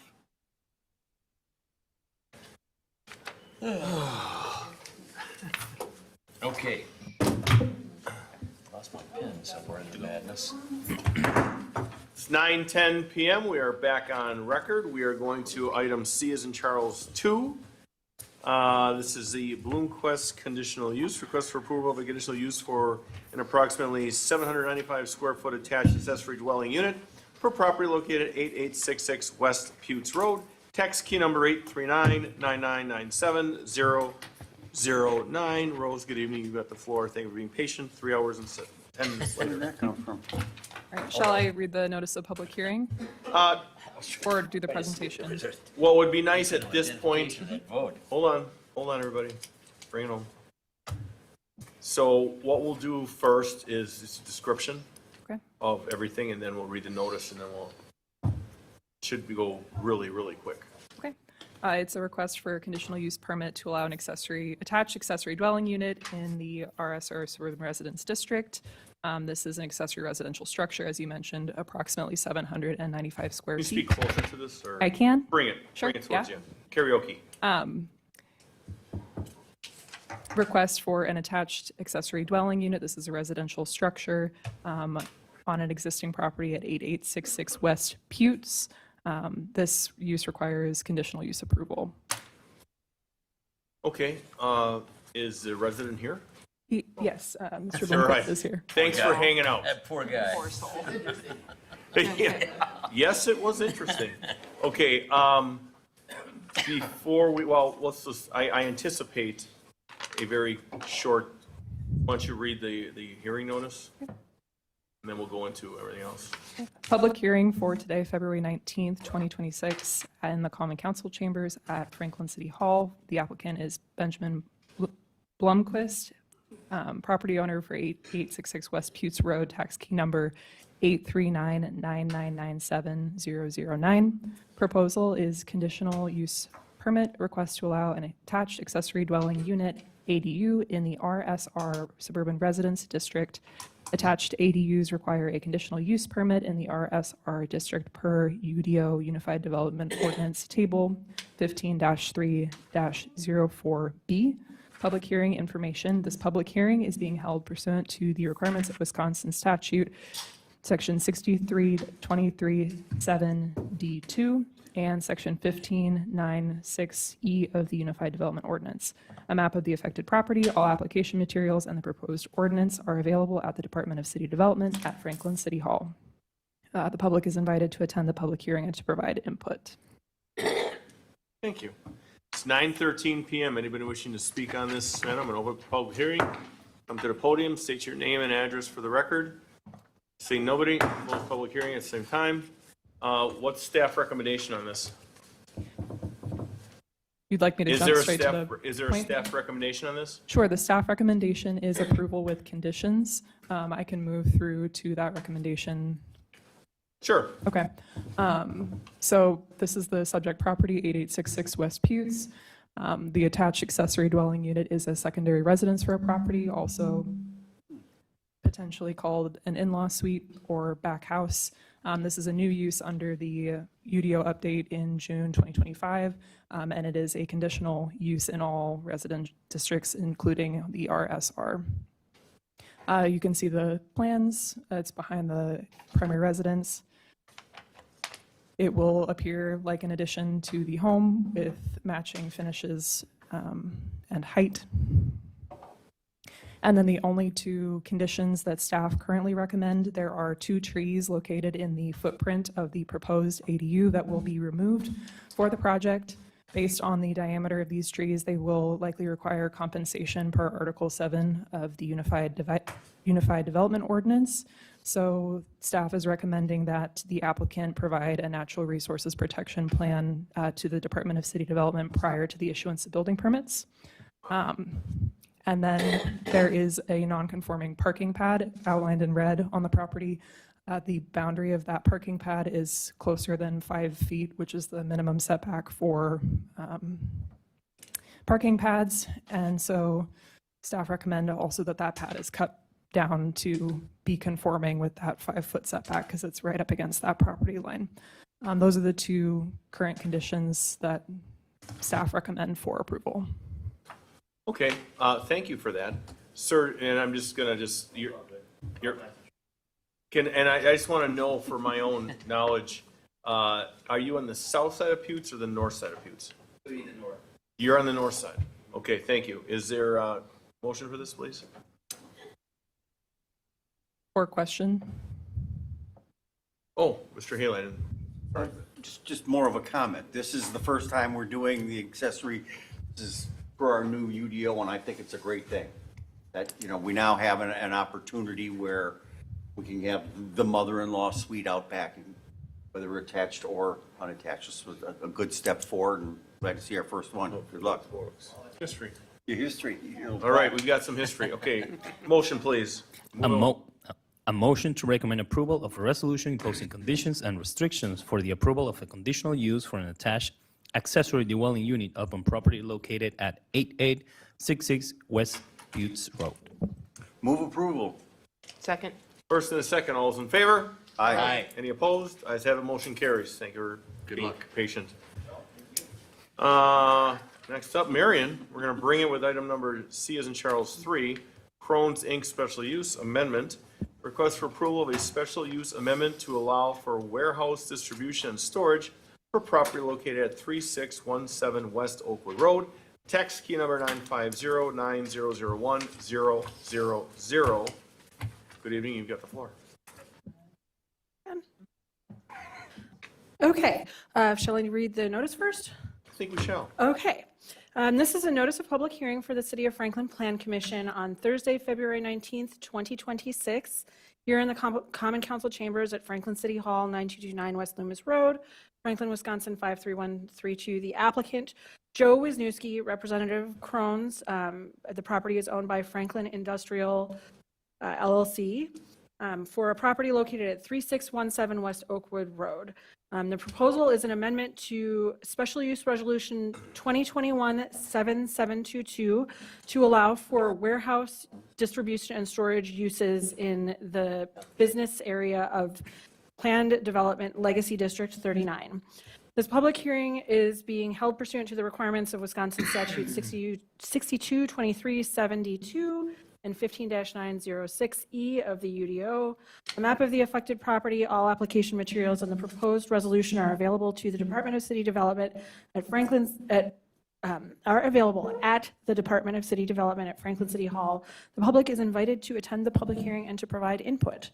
I will very briefly just touch on this. So Crohn's is the westernmost building in PDL 39. It's in what's called the business area of that planned development district. And so that area is primarily intended for industrial uses. This proposal is to allow for crating use for the property owner, the project, which is Crohn's, but they also may have subleased tenants, so it would be applicable to those folks as well.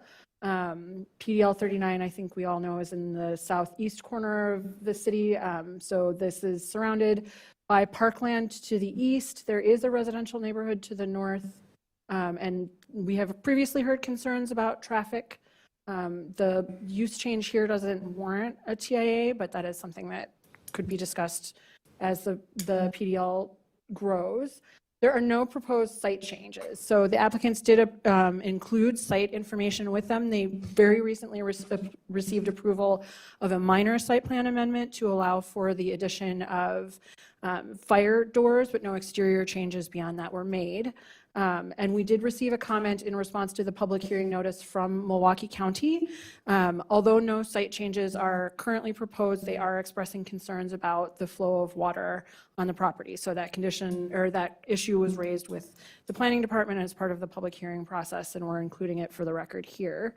The site immediately west of there is a habitat area for rusty patch bumblebees. For what? Rusty patch bumblebees. They are a federally protected species. So, however, again, there's no exterior proposed changes for this development. Staff is recommending approval, and the standard conditions are what's in the resolution. Thank you. So now it is 9:20 p.m. Open a public hearing. Anybody want to speak on this? Come up to the podium, state your name and address for the record. Going once, twice, seeing nobody. 9:20, public hearing is closed. Is there comments up here at this point? If not, we'll go for the motion. I make a motion to approve. Well, there's a motion to be read here in a minute. A motion to recommend approval of a resolution to amend resolution number 2021-7722, a special use within Planned Development District number 39 Mixed Use Business Park to allow for warehouse distribution and storage uses upon property located at 17 West Oakwood Road. I make a motion to approve. Second. We have a first and a second. All those in favor? Aye. Any opposed? Ayes have it, motion carries. Thank you. D as in David, citizen comment period. Anybody wishing to speak at this time on items E as in Edward 2 or 3, only 2 or 3, come up to the podium, state your name, address, speak on E Edward 2 or 3. Seeing no one, citizen comment's done. Now, are we good with E1, or do we have to go back and do a vote on E1?